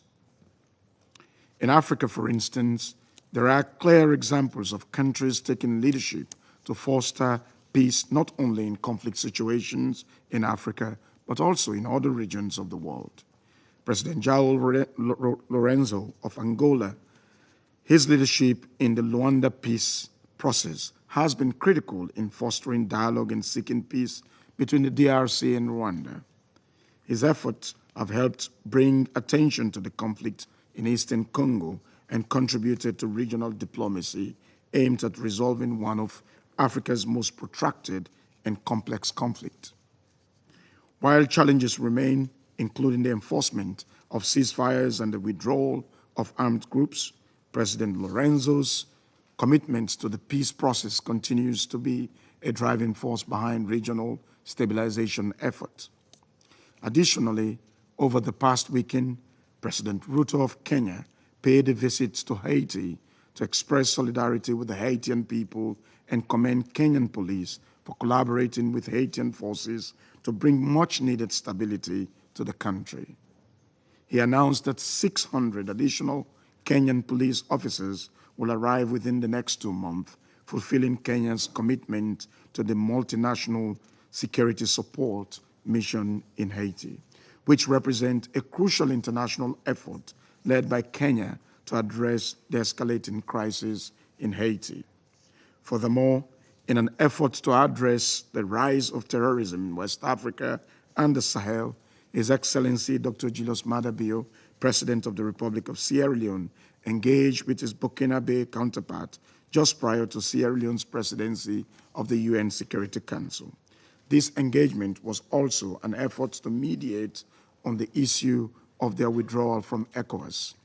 This is how leadership for peace can be demonstrated using the tools in Article 33 in the UN Charter to great effect.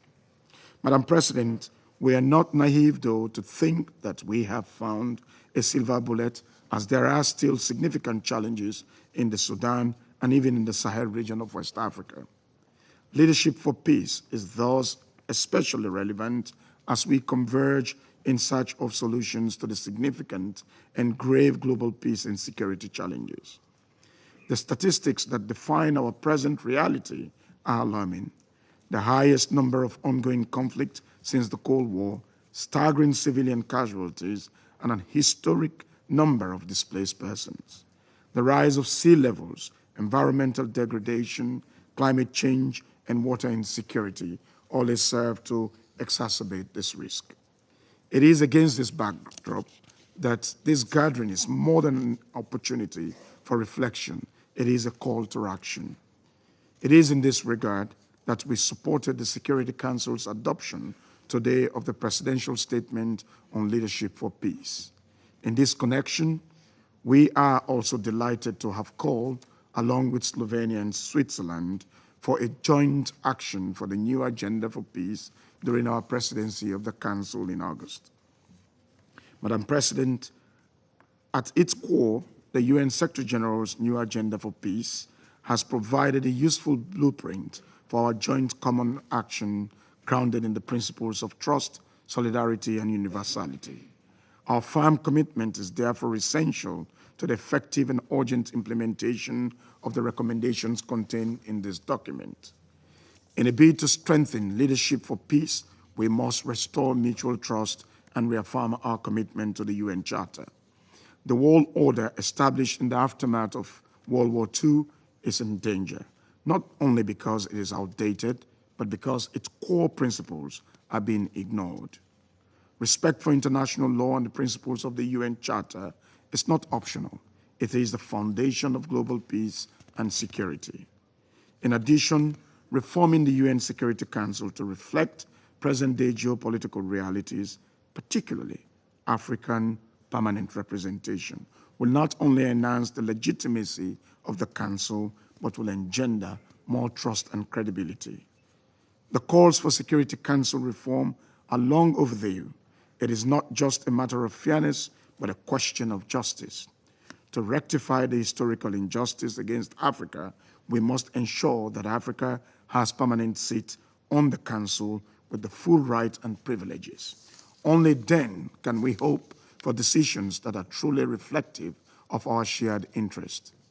Madam President, to build trust, this Council must act with impartiality, ensuring that its decisions are guided by a commitment to uphold international law, human rights, and rules of war.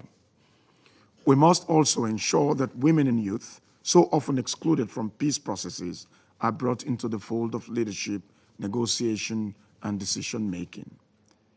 Furthermore, regional organizations such as African Union must be empowered to reinforce the Council's effort.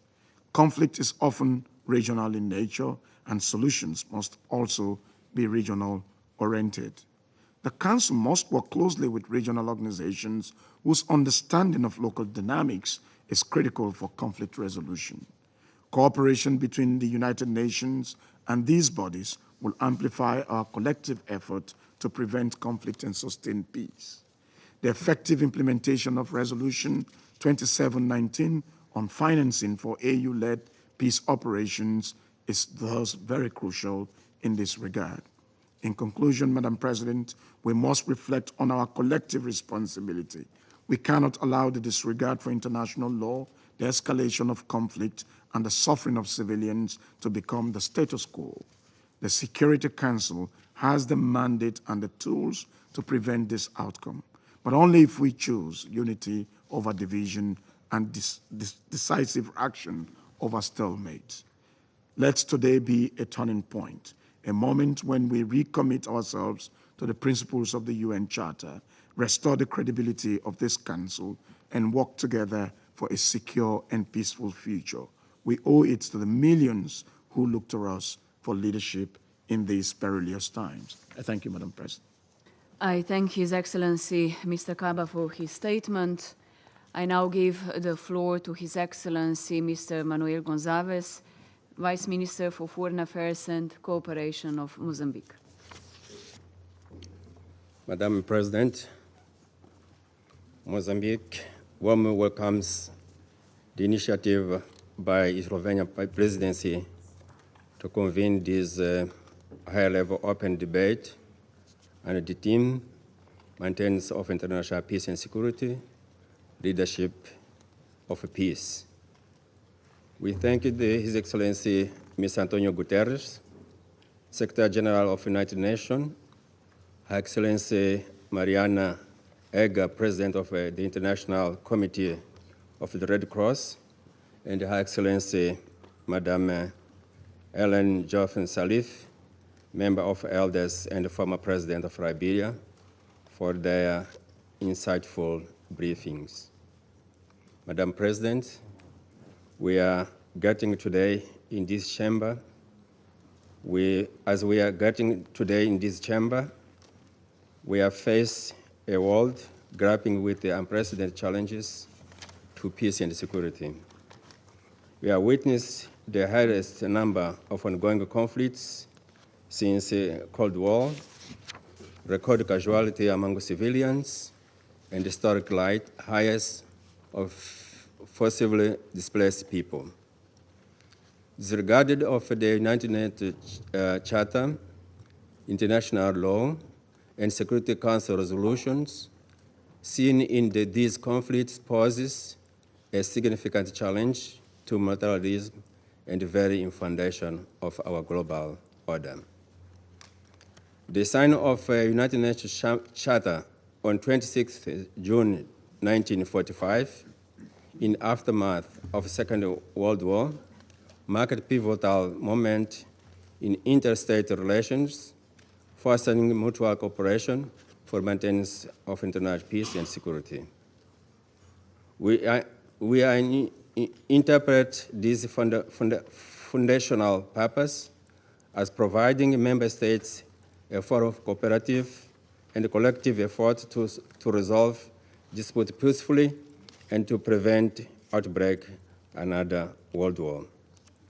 The United Nations, as the most representative intergovernmental organization, the expression of multilateralism, bears the critical responsibility for addressing complex global challenges through collective action.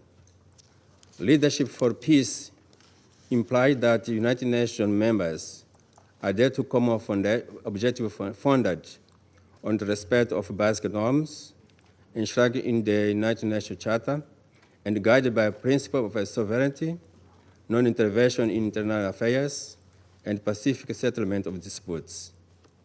And diplomacy must remain at the core with consultation, inclusion, and solidarity among member states as primacy tool. Madam President, the theme of today's debate, Leadership for Peace, United in Respect of United Charter, and Search of a Secure Future, could not be more timely and crucial.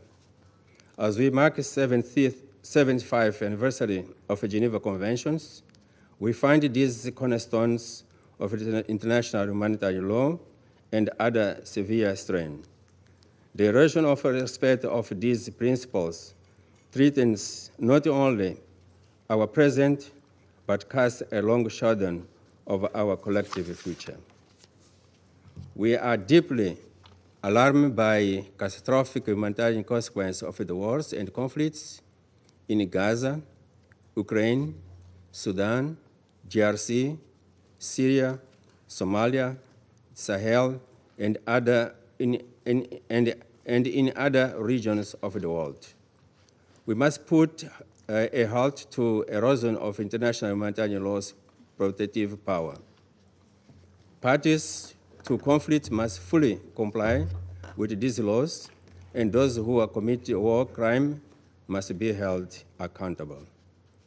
Elected members of the Security Council can play a crucial role in building bridge of confidence and trust, seeking common grounds, and narrow difference among conflict parties.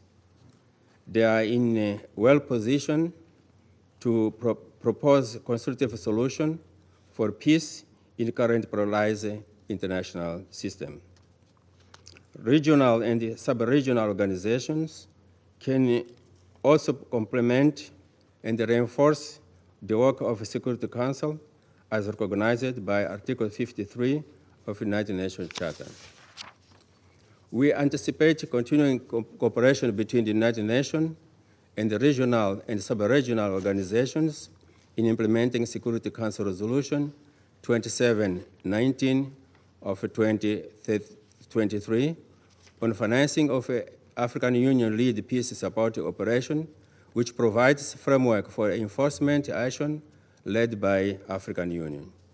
Madam President, the United Nations Security Council, vested with the primary responsibility for maintaining international peace and security, must rise to meet these challenges. The global public continues to look to this council for leadership and solution. Yet, increased geopolitical competition has often turned this chamber in a political battleground and in settlement rather than serving as a unique place for diplomacy and the resolution of conflicts. The Security Council's effectiveness depends on its capacity to deliver in the benefit of humanity, on its capacity to adopt decisive and non-ambiguous resolution, presidential statements, press statements that promote positive change and enhance peace and security when and where needed. To this end, we call for improvement in Security Council's working methods to collectively address the current peace and security challenges. It is imperative that we recommit to the UN Charter and take concrete steps towards mutual respect, trust, and consensus. This includes reinforcing respect for Geneva Conventions and fostering a culture of compliance with international humanitarian law. We should also address ongoing conflicts with renewed vigor and impartiality. Gaza, Sudan, and Ukraine, among others, are situations where Council must restore its credibility and relevance. Therefore, Mozambique reiterates its call on the need for Security Council reform, which also takes into consideration the African Common Position based on a winning consensus and the sealed declaration. In conclusion, we are on view that the leadership for peace within the United Nations can only be effective if all member states respect and are guided by rules, treaties, principles, and the institution agreed upon and established in the framework of the United Nations Charter. I thank you, Madam President. I thank His Excellency Mr. Gonzalez for his statement. I now give the floor to His Excellency Mr. Jean-Noël Barrot, Minister for Europe and Foreign Affairs of France. Madame la Présidente, je remercie la Slovénie pour l'organisation de ce débat ouvert, ainsi que le secrétaire général des Nations Unies, la présidente du CICR, Madame Mirjana Spolarczyk-Jaeger, et la présidente Ellen Johnson-Sirleaf pour leurs interventions. Il était essentiel de réunir notre Conseil alors que le monde est frappé, fracturé par des conflits majeurs d'une exceptionnelle gravité. Et malheureusement, ils se multiplient. C'est la responsabilité de notre Conseil d'y remédier, et il doit faire plus. Cette responsabilité, c'est d'abord celle de faire respecter les règles qui régissent l'ordre international. C'est de faire respecter la Charte des Nations Unies. Elle exige donc de condamner sans hésiter la guerre d'agression menée par la Russie contre l'Ukraine, son voisin. Je l'ai dit hier, les Ukrainiennes et les Ukrainiens subissent au quotidien depuis plus de 900 jours des exactions, des crimes de guerre, des bombardements indiscriminés contre des objectifs civils. Ils vivent injustement dans la peur et dans la souffrance. Elle exige de condamner toutes les violations commises par la Russie.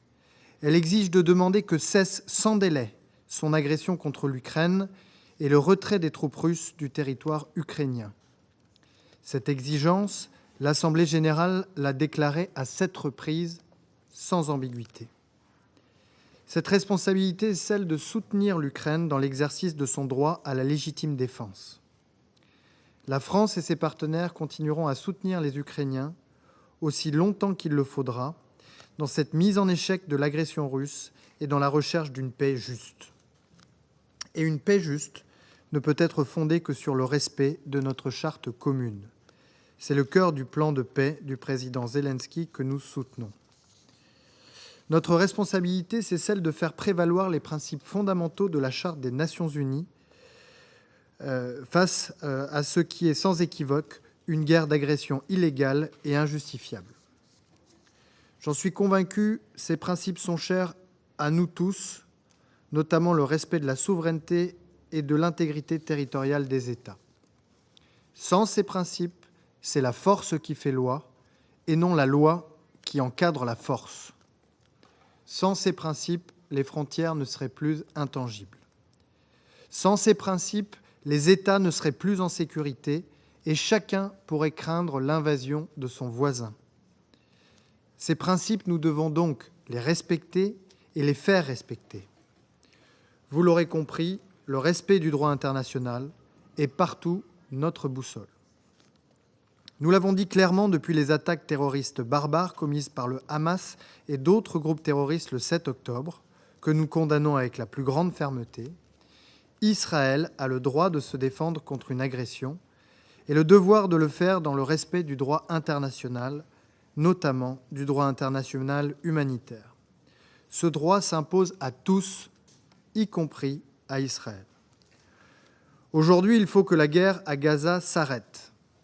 Pour les civils, pour les femmes et les hommes de Gaza dont les souffrances doivent enfin cesser, pour les otages qui doivent enfin être tous libérés, et pour la stabilité de la région qui est aujourd'hui profondément ébranlée. La situation est intenable. Le nombre de victimes civiles est intolérable. Face à cette catastrophe humanitaire, il est urgent et impératif d'instaurer un cessez-le-feu immédiat et permanent et de permettre enfin l'acheminement massif et sans entrave de l'aide humanitaire. Les besoins de la population civile sont immenses. Pour garantir une sortie de crise durable au Proche-Orient, il est urgent et impératif de trouver un règlement politique du conflit israélo-palestinien. Ce règlement est une solution à deux États. Vous pouvez compter sur la France pour rester à l'initiative, en lien avec ses partenaires, pour favoriser une relance décisive et irréversible des efforts de paix. Il est impératif aussi de construire dès à présent le futur de Gaza, le jour d'après. Il revient à l'autorité palestinienne, que nous soutenons, de pouvoir exercer sa pleine autorité dans l'enclave. Pour que cela devienne une réalité, les Nations Unies ont et auront un rôle central à jouer. Monsieur le Président, ces impératifs ne doivent pas être payés en mots, mais en actes. Et je le redis, c'est notre responsabilité collective d'en faire une réalité. C'est pourquoi la France continuera d'œuvrer au sein de ce Conseil pour tracer cette perspective. J'ai d'ailleurs demandé la tenue ce soir d'une réunion sur le Liban, au moment où des centaines de Libanaises et de Libanais, dont des enfants, ont perdu la vie suite à des frappes israéliennes. Au moment donc où ce Conseil doit appeler à la désescalade, à éviter un embrasement régional qui n'apporterait que la dévastation. Notre Conseil doit au contraire appeler à la raison, celle qui impose la retenue et la cessation des hostilités, celle qui impose ce qu'il a lui-même depuis si longtemps demandé. Monsieur le Président, aucune guerre, aucun drame humanitaire ne doit être oublié. Au Soudan, plus de la moitié de la population souffre d'insécurité alimentaire aiguë. La famine frappe le camp de Zamzam au nord Darfour. La situation est tragique et nous devons donc rester mobilisés. C'est pour alerter la communauté internationale et l'enjoindre à agir face à la situation tragique que connaît le Soudan que nous avons organisé, en accueillant à Paris, une conférence qui a permis de lever plus de 2 milliards d'euros, dont 900 millions de l'Union européenne et de ses États membres, pour soutenir les populations civiles au Soudan et dans les pays voisins. Nous avons été plusieurs États à signer une déclaration de principe demandant aux parties au conflit de cesser leur hostilité, de respecter leurs engagements et de se conformer à leurs obligations en vertu du droit international humanitaire et des droits de l'homme. Nous avons aussi appelé tous les États à s'abstenir de toute action qui alimenterait le conflit. Je renouvelle ici cet appel. De nombreux efforts diplomatiques ont été engagés ces derniers mois pour arriver à une sortie de crise. Ces initiatives ont permis d'aboutir à des avancées humanitaires, telles que la délivrance de visas aux travailleurs humanitaires et la réouverture du poste frontalier d'Adré. Ces avancées sont encourageantes, mais demeurent insuffisantes face à l'urgence de la situation. Ensemble, nous devons faire plus. Monsieur le Président, en tant que membre de ce Conseil, et plus largement en tant que membre des Nations Unies, nous devons œuvrer pour que ce Conseil soit en mesure d'exercer pleinement sa responsabilité principale dans le maintien de la paix et de la sécurité internationale.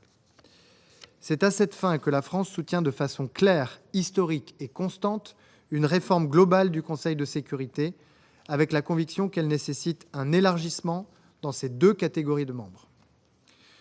Nous défendons sans faille depuis 2 décennies un renforcement de la représentation de l'Afrique au Conseil de sécurité, y compris parmi les membres permanents. C'est une composante forte du modèle du G4 que nous soutenons, de même que les aspirations de l'Allemagne, du Brésil, de l'Inde et du Japon à un siège de membre permanent. Dans ce même esprit de responsabilité, la France porte avec le Mexique une initiative distincte de la réforme, qui ne nécessite pas de modification de la charte. Il s'agit d'un engagement indispensable à ne pas recourir au veto en cas d'atrocité de masse. C'est une attente forte des États membres de l'organisation. Nous leur devons de faire bouger les lignes sur cette question. Monsieur le Président, le principe d'humanité doit prévaloir. Nous célébrons cette année le 75e anniversaire des conventions de Genève de 1949, qui, je le rappelle, sont universelles et s'appliquent en toutes circonstances en cas de conflit armé. Nous devons les faire respecter. Nous le rappellerons à haut niveau avec le CICR, qui en est le garant. Nous devons faire respecter le droit international humanitaire, parce que le respect de ces règles sauve des vies, celles de femmes, d'enfants, d'hommes qui subissent la guerre, celles de personnel humanitaire qui tentent de les sauver et dont je salue l'immense courage, celles de ceux aussi qui sinon grandiront avec une profonde blessure dans leur mémoire. Il n'y a qu'un standard, c'est le droit fait de notre charte, de nos conventions, qui font prévaloir l'humanité. Ce standard, vous pouvez compter sur la France pour le faire respecter. Notre Conseil, lui aussi, en toutes circonstances, doit le faire respecter. Je vous remercie. I thank His Excellency Mr. Barrot for his statement. I now give the floor to His Excellency Mr. Akahori Takeshi, Senior Deputy Minister for Foreign Affairs of Japan. Madam President, I thank Prime Minister Golob and the delegation of Slovenia for organizing this important meeting. My appreciation also goes to Secretary General Antonio Guterres, President Egger of the ICRC, and former President Sirleaf of Liberia for their important contributions. Next year marks the 80th anniversary of the founding of the United Nations. Despite the UN's long and tireless efforts to advance peace and security, today the world is facing multiple complex challenges which have global ramifications. It is time to reform the UN to meet the needs of the new era. To this end, a coordinated multilateral approach is crucial, and the UN must be at its core. Russia's aggression against Ukraine, which has continued for more than 2.5 years, poses a blatant challenge to the international order based on the rule of law and shakes its very foundation. With regard to the situation in Gaza, we are deeply concerned about the catastrophic humanitarian situation as the fighting continues. On top of these, there are a host of issues that need to be addressed, such as the advancement of North Korea's nuclear and missile activities, and conflicts and terrorism in Africa, including in Sudan, where we are witnessing increasingly dire humanitarian conditions with a soaring number of displaced persons and violence spreading across the region. With heavy heart, we must say that divisions and confrontations are worsening, leading to crisis in many corners of the world. The Security Council must fulfill its responsibility to maintain international peace and security. As a Council member, Japan has exercised its leadership, including through hosting signature events on the rule of law, peace building, and nuclear disarmament and non-proliferation. Furthermore, Japan has worked day and night to identify common ground where the Security Council can play its entrusted role. Divisions in the international community are eroding this narrow ground. However, we must work together to expand common ground. Guided by the new agenda for peace, Japan will continue to lead the efforts to advance a new frontier for peace building, particularly by preventing conflict and its recurrence. UN member states must not overlook the fact that the current structure of the Council has not changed much for almost 80 years and failed to reflect today's realities. At the Summit of the Future, world leaders issued a clear and strong message on the urgent need to reform the Security Council. We all must take concrete actions to respond to this call. In order to make the Security Council more representative, legitimate, effective, and efficient, the Council needs to be reformed, including expanding the membership in both permanent and non-permanent categories. Japan is committed to contributing even further to the maintenance of international peace and security in a reformed Council. Madam President, now is the time for action. Japan will continue to exercise leadership while working closely with other countries to make the United Nations a platform where we work hand in hand to overcome the challenges of our time. I thank you. I thank His Excellency Mr. Akahori for his statement. I now give the floor to His Excellency Mr. Jaime Barberis, Vice Minister of Foreign Affairs of Ecuador. Deseo iniciar mi intervención felicitando al primer ministro Robert Golob por la labor que su país ha realizado en la presidencia del Consejo de Seguridad en el mes de septiembre y augurando éxitos a Eslovenia en la continuación de su mandato. Una vez más, agradezco al secretario general Antonio Guterres por sus esfuerzos en favor de la paz, así como a la presidenta del Comité Internacional de la Cruz Roja, señora Mariana Eger, y a la señora Elle Johnson Sirleaf, miembro del grupo The Elders y expresidenta de Liberia, por sus valiosas exposiciones. Señora Presidenta, en estos momentos de división y conmoción mundial, la Carta de las Naciones Unidas es y debe seguir siendo nuestro faro hacia un mundo más pacífico y próspero. Principios como el arreglo pacífico de las controversias, la no intervención, la libre determinación, la igualdad soberana de los Estados y las normas sobre el uso de la fuerza constituyen el fundamento del derecho internacional y un pilar de la paz entre los pueblos. Estos principios han salvado vidas, han fomentado el progreso económico y social y han evitado que se produzca una nueva guerra mundial. La historia nos enseña que cuando son ignorados, las consecuencias pueden ser catastróficas y hoy somos testigos del mayor número de conflictos armados desde la Segunda Guerra Mundial. Ello constituye un duro recordatorio de que está lejana la promesa de paz y prosperidad que a las generaciones venideras a las que nos comprometimos en la Conferencia de San Francisco hace ya casi 80 años. Si bien los propósitos y principios de la Carta continúan siendo tan relevantes como entonces, sus mecanismos deben adaptarse a las nuevas realidades y sus herramientas ser utilizadas con mayor determinación. La prevención de conflictos contemplada en la Carta y refrendada en el Pacto de Futuro que hemos acordado esta semana merece mayor atención. El capítulo 6 identifica los instrumentos para el arreglo pacífico de controversia, los cuales evitan la escalada de conflictos cuando prevalece la buena fe. El Consejo debe hacer uso de la facultad que le confiere el artículo 34 de la Carta para investigar toda controversia o situación que pueda poner en peligro el mantenimiento de la paz y la seguridad internacionales, así como la contenida en el artículo 96 que prevé la solicitud de la Corte Internacional de Justicia para que emita opiniones consultivas sobre cualquier cuestión jurídica. Señoras y señores, las crisis internas pueden desestabilizar regiones, por lo que es plausible una relación más dinámica entre el Consejo y las organizaciones regionales en consonancia con el capítulo 8 de la Carta. Debido a su conformación y competencias, estas organizaciones cumplen un papel fundamental en la prevención de conflictos. De igual forma, poner fin a la impunidad y evitar la repetición de crímenes atroces es uno de los imperativos para restaurar la confianza en las Naciones Unidas y en el sistema multilateral.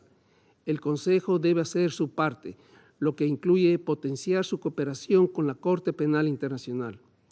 Señora Presidenta, para terminar, mencionaré dos asuntos a los que el Ecuador otorga especial importancia. El primero de ellos se refiere al vínculo indisoluble entre paz y desarrollo. Acogemos decididamente las distintas iniciativas que buscan el desarrollo sostenible, la prosperidad inclusiva y la democracia, sabiendo que la sostenibilidad en todas sus formas va estrechamente ligada con la paz de una nación. Es por eso que trabajamos alineados con los objetivos de desarrollo sostenible, lo que se ha evidenciado en las metas de este tan anhelado Objetivo de Desarrollo Sostenible número 16, paz, justicia e instituciones sólidas, generan sinergias y entrelazan con 125 metas de la Agenda 2030. El segundo guarda relación con la creciente amenaza que representa la delincuencia organizada transnacional que socava la institucionalidad, corroe el tejido social de nuestras democracias y alimenta actividades ilícitas, incluyendo especialmente la corrupción, la trata de personas, el tráfico de armas y estupefacientes, la minería ilegal. Como expresó el señor presidente Daniel Noboa en el debate organizado por mi país en diciembre pasado, el Ecuador ha sido impactado por una ola de delincuencia organizada transnacional y ataques de grupos narcoterroristas que amenazan al Estado de Derecho, el control estatal y la seguridad fronteriza. La cooperación internacional efectiva, solidaria y reforzada es esencial para hacer frente a este enemigo común que cuenta con recursos que exceden ampliamente los nuestros. Señora Presidenta, señoras y señores, en un contexto de graves amenazas a la paz y seguridad internacionales, el privilegio de ser miembro del Consejo de Seguridad comporta la responsabilidad trascendental de defender los principios y valores de la Carta. Los desacuerdos presentes y pasados no deben ser un obstáculo para encarar los graves conflictos que tiene en vilo a la humanidad, como en los casos de Ucrania, Palestina y Sudán. El Ecuador continuará alentando y respaldando todo esfuerzo para combatir las grandes amenazas contra la paz y la seguridad internacionales. Muchas gracias. I thank His Excellency Mr. Baberis for his statement, and I now give the floor to the representative of the Russian Federation. Спасибо, госпожа председатель. Уважаемые коллеги, дамы и господа, наши сегодняшние дебаты проходят в крайне сложный и ответственный для всего мира момент. Наверное, еще никогда с момента Карибского кризиса 1962 года наша планета не была так близка к глобальному конфликту, как сегодня.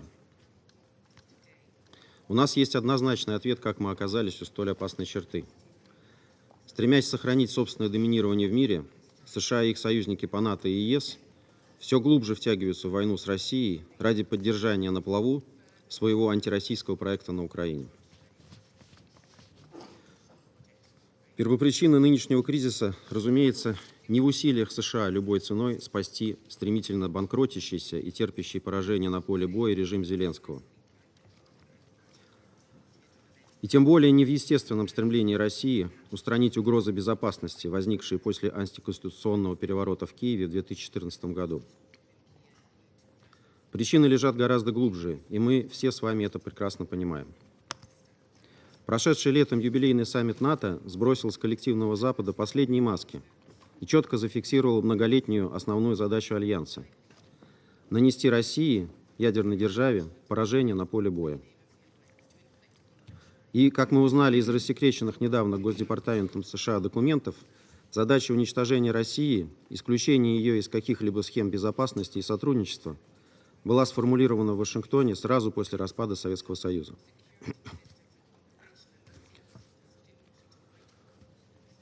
Более того, эта задача приобретает новое звучание и более конкретное измерение стараниями русофобствующих младоевропейцев, дорвавшихся до ключевых постов в НАТО и Евросоюзе. Вот, например, что говорит о России согласованная недавно лидерами ЕС на замену господина Борреля из прекрасного сада Кая Каллас. Цитирую.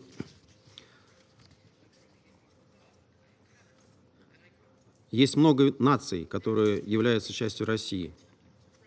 Если бы было больше маленьких государств, то это не так уж и плохо, если большая держава станет намного меньше. Как интересно представляют себе в Брюсселе перспективы взаимодействия России с политиками с подобными взглядами. При этом аппетиты Североатлантического альянса, полностью подмявшего под себя Евросоюз и до окончания Холодной войны позиционировавшегося исключительно как противовес Варшавскому договору, России не ограничиваются.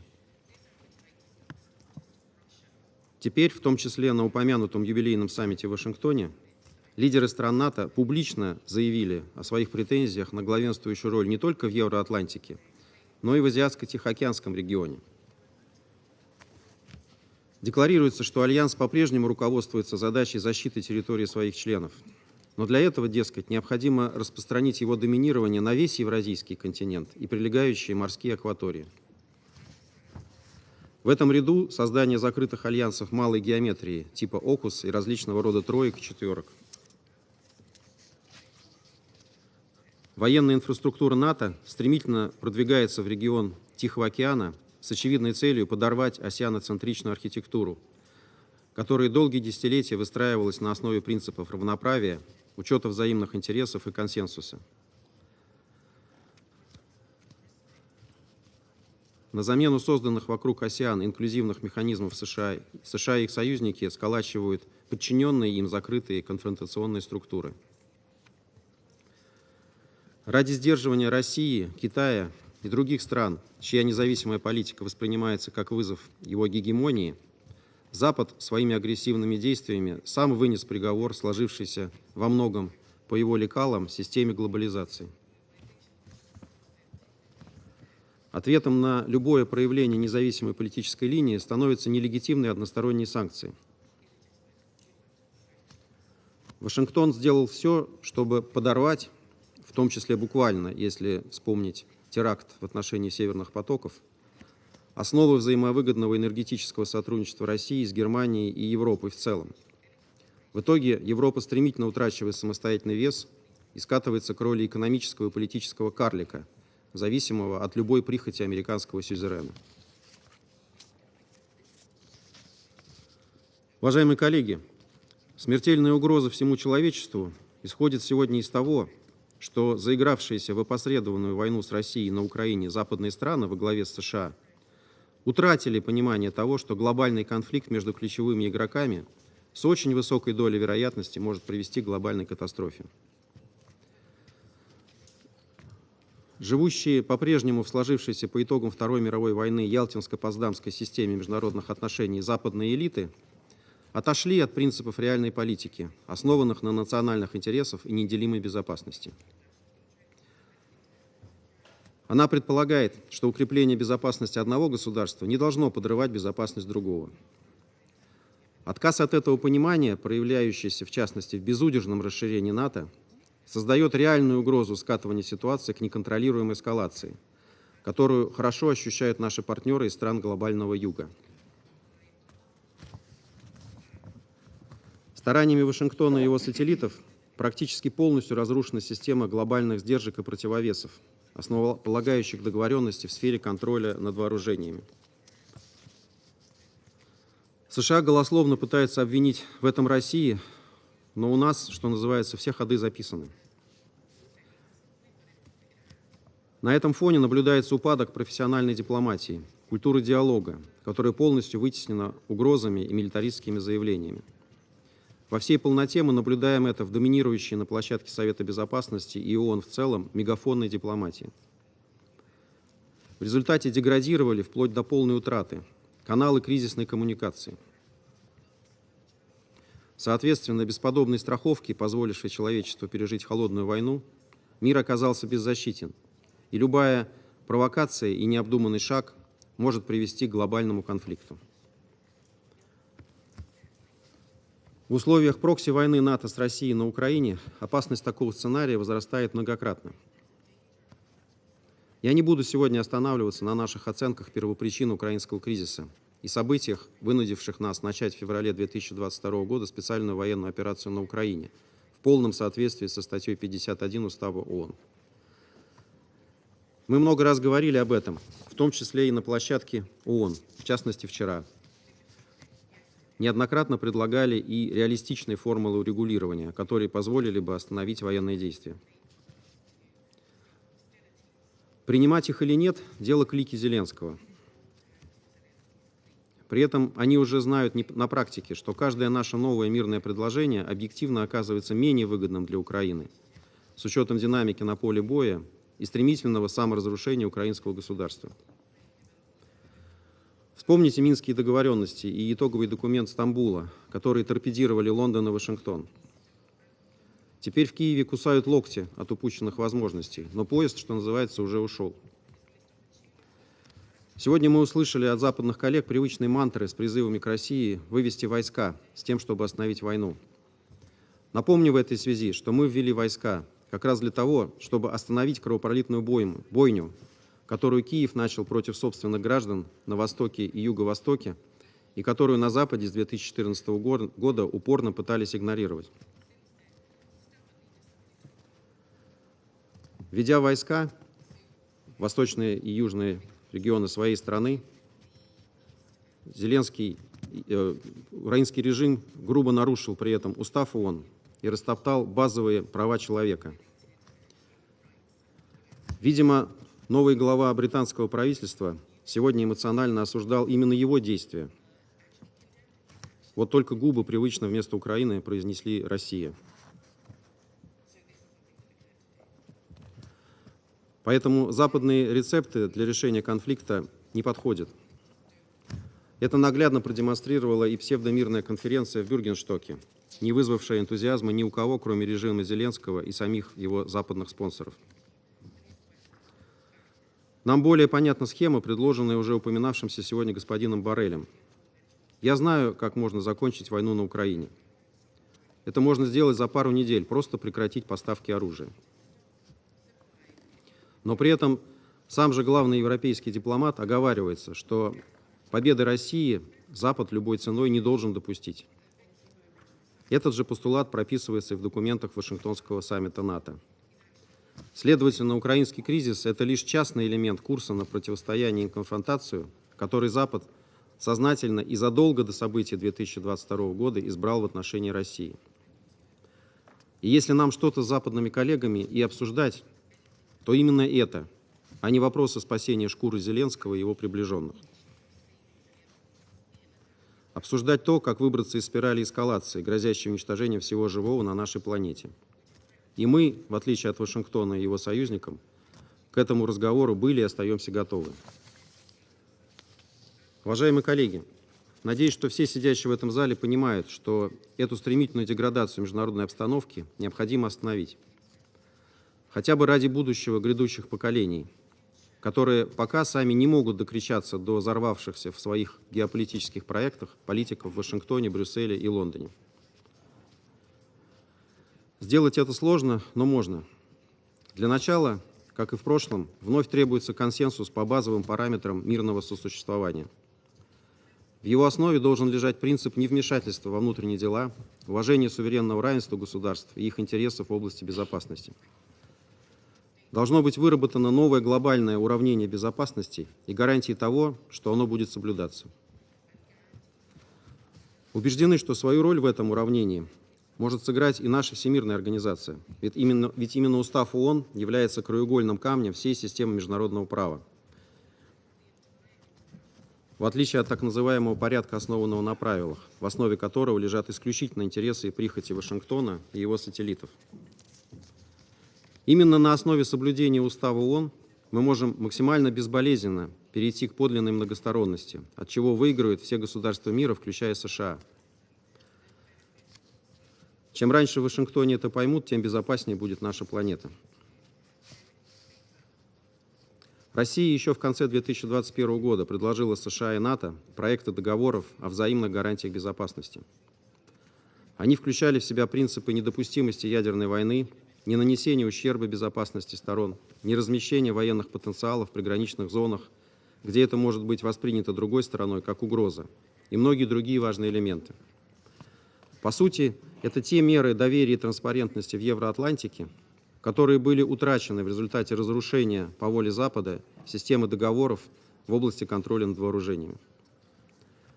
К сожалению, Запад тогда, в конце 2021 года, высокомерно отверг дипломатический путь разрешения накопившихся противоречий, надеясь продлить свою гегемонию сохранением статус-кво. Это был его крупный геополитический просчет. Развитие событий после 2021 года это подтвердило. В изначальном виде те инициативы по гарантиям уже, скорее всего, не актуальны. Но назрел момент, как минимум, возобновить мыслительный процесс насчет того, как могла бы выглядеть новая архитектура безопасности в Евроатлантике и Евразии, а возможно и шире, с учетом распространения опасной блоковой логики и на Азиатско-Тихоокеанский регион.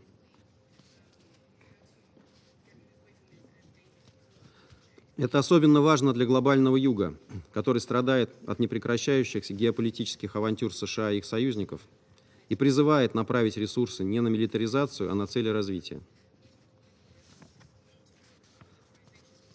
Вы только подумайте, сколько всего полезного для мира можно было бы сделать, если бы сотни миллиардов, выделяемые Западом на войну на Украине, пошли бы на цели развития.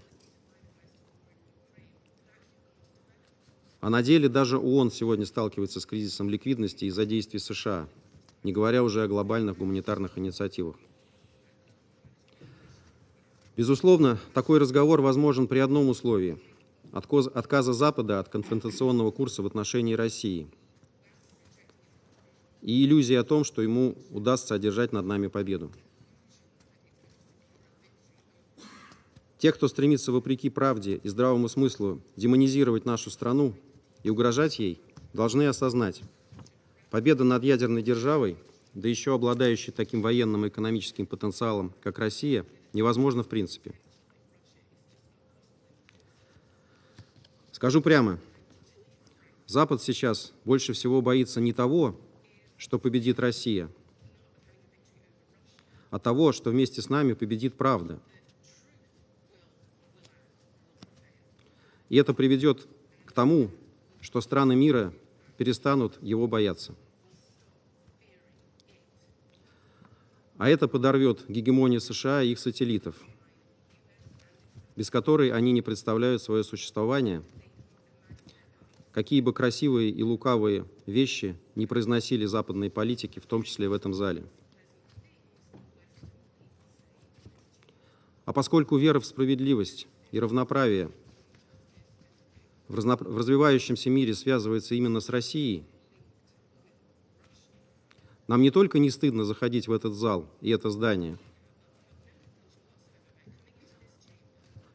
как бестактно предположил сегодня глава правительства страны, ответственный за самые жуткие преступления колониализма и за большинство кризисов на повестке дня ООН.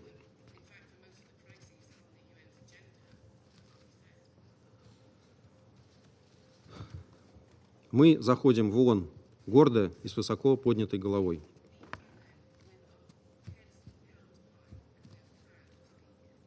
Госпожа председатель, в заключение хотел бы подчеркнуть, что правда обязательно победит. И мы ей в этом поможем. Начавшиеся в мире процессы уже необратимы. Поэтому мы призываем наших западных коллег не пытаться их сдерживать, а встроиться в них, открыв таким образом новую главу равноправного международного сотрудничества, основанного на обозначенных в нашем выступлении принципах. Позитивной альтернативы этому сценарию для нас всех сегодня попросту не существует. Хочется верить, что у западных государств еще остался здравый смысл и инстинкт самосохранения, которые помогут им как можно быстрее это осознать. Благодарю за внимание. I thank the representative of the Russian Federation for their statement. The representative of the United States has asked for the floor to make a further statement. I give them the floor. Thank you, Madam President. I apologize. I realize it is getting late. We all want to have lunch, but I have to respond to some of the words uttered by the Russian representative here, and I'll be brief on this. Look, he presents, as Russia always does in here, a very selective and distorted and warped interpretation of history. This is unsurprising. We see it all the time. It fools no one. His country's war of aggression isolates Russia further. We don't have to demonize Russia. Russia's doing a great job of demonizing itself in the eyes of the world. The last point will be that its war of aggression against Ukraine will fail. Ukraine will prevail. And Russia just needs to end this destabilizing rhetoric and nuclear saber rattling. It's not becoming of a permanent member of the Security Council. Thank you, Madam President. I thank the representative of the United States for the statement, and the representative of the Russian Federation has asked for the floor to make a further statement. I give them the floor. Господин председатель, я прошу прощения за моего американского коллегу, который попытался испортить ваши дебаты. Обычно у нас не принято обмен репликами в такой ситуации. Но, конечно же, я не могу не оставить без внимания его слова. Тем более удивительно, что эти слова произнесены представителем государства, которое ответственно за подавляющее количество агрессий, кризисов, свержений режимов демократических, нарушений прав человека в 20 и 21 веке. Для этого не нужно далеко ходить. Даже кризисы последнего порядка полностью инспирированы, продвинуты и поддерживаются Соединенными Штатами. Включая кризис в Газе. Самый страшный кризис, с которым мы столкнулись в последнее время, приведший к гибели уже 42 тысяч человек. Если бы не пятикратное применение Соединенными Штатами права вето и не подыгрывание своему израильскому союзнику, на Ближнем Востоке уже давно перестали бы гибнуть люди.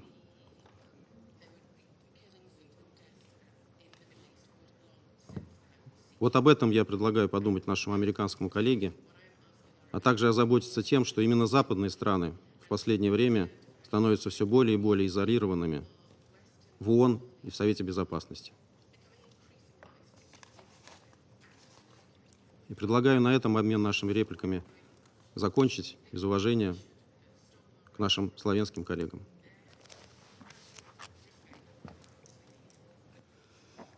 I thank the representative of the Russian Federation for their statement.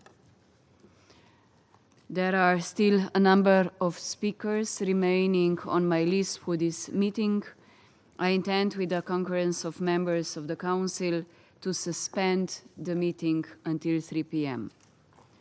This meeting is suspended.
The quiz, has that?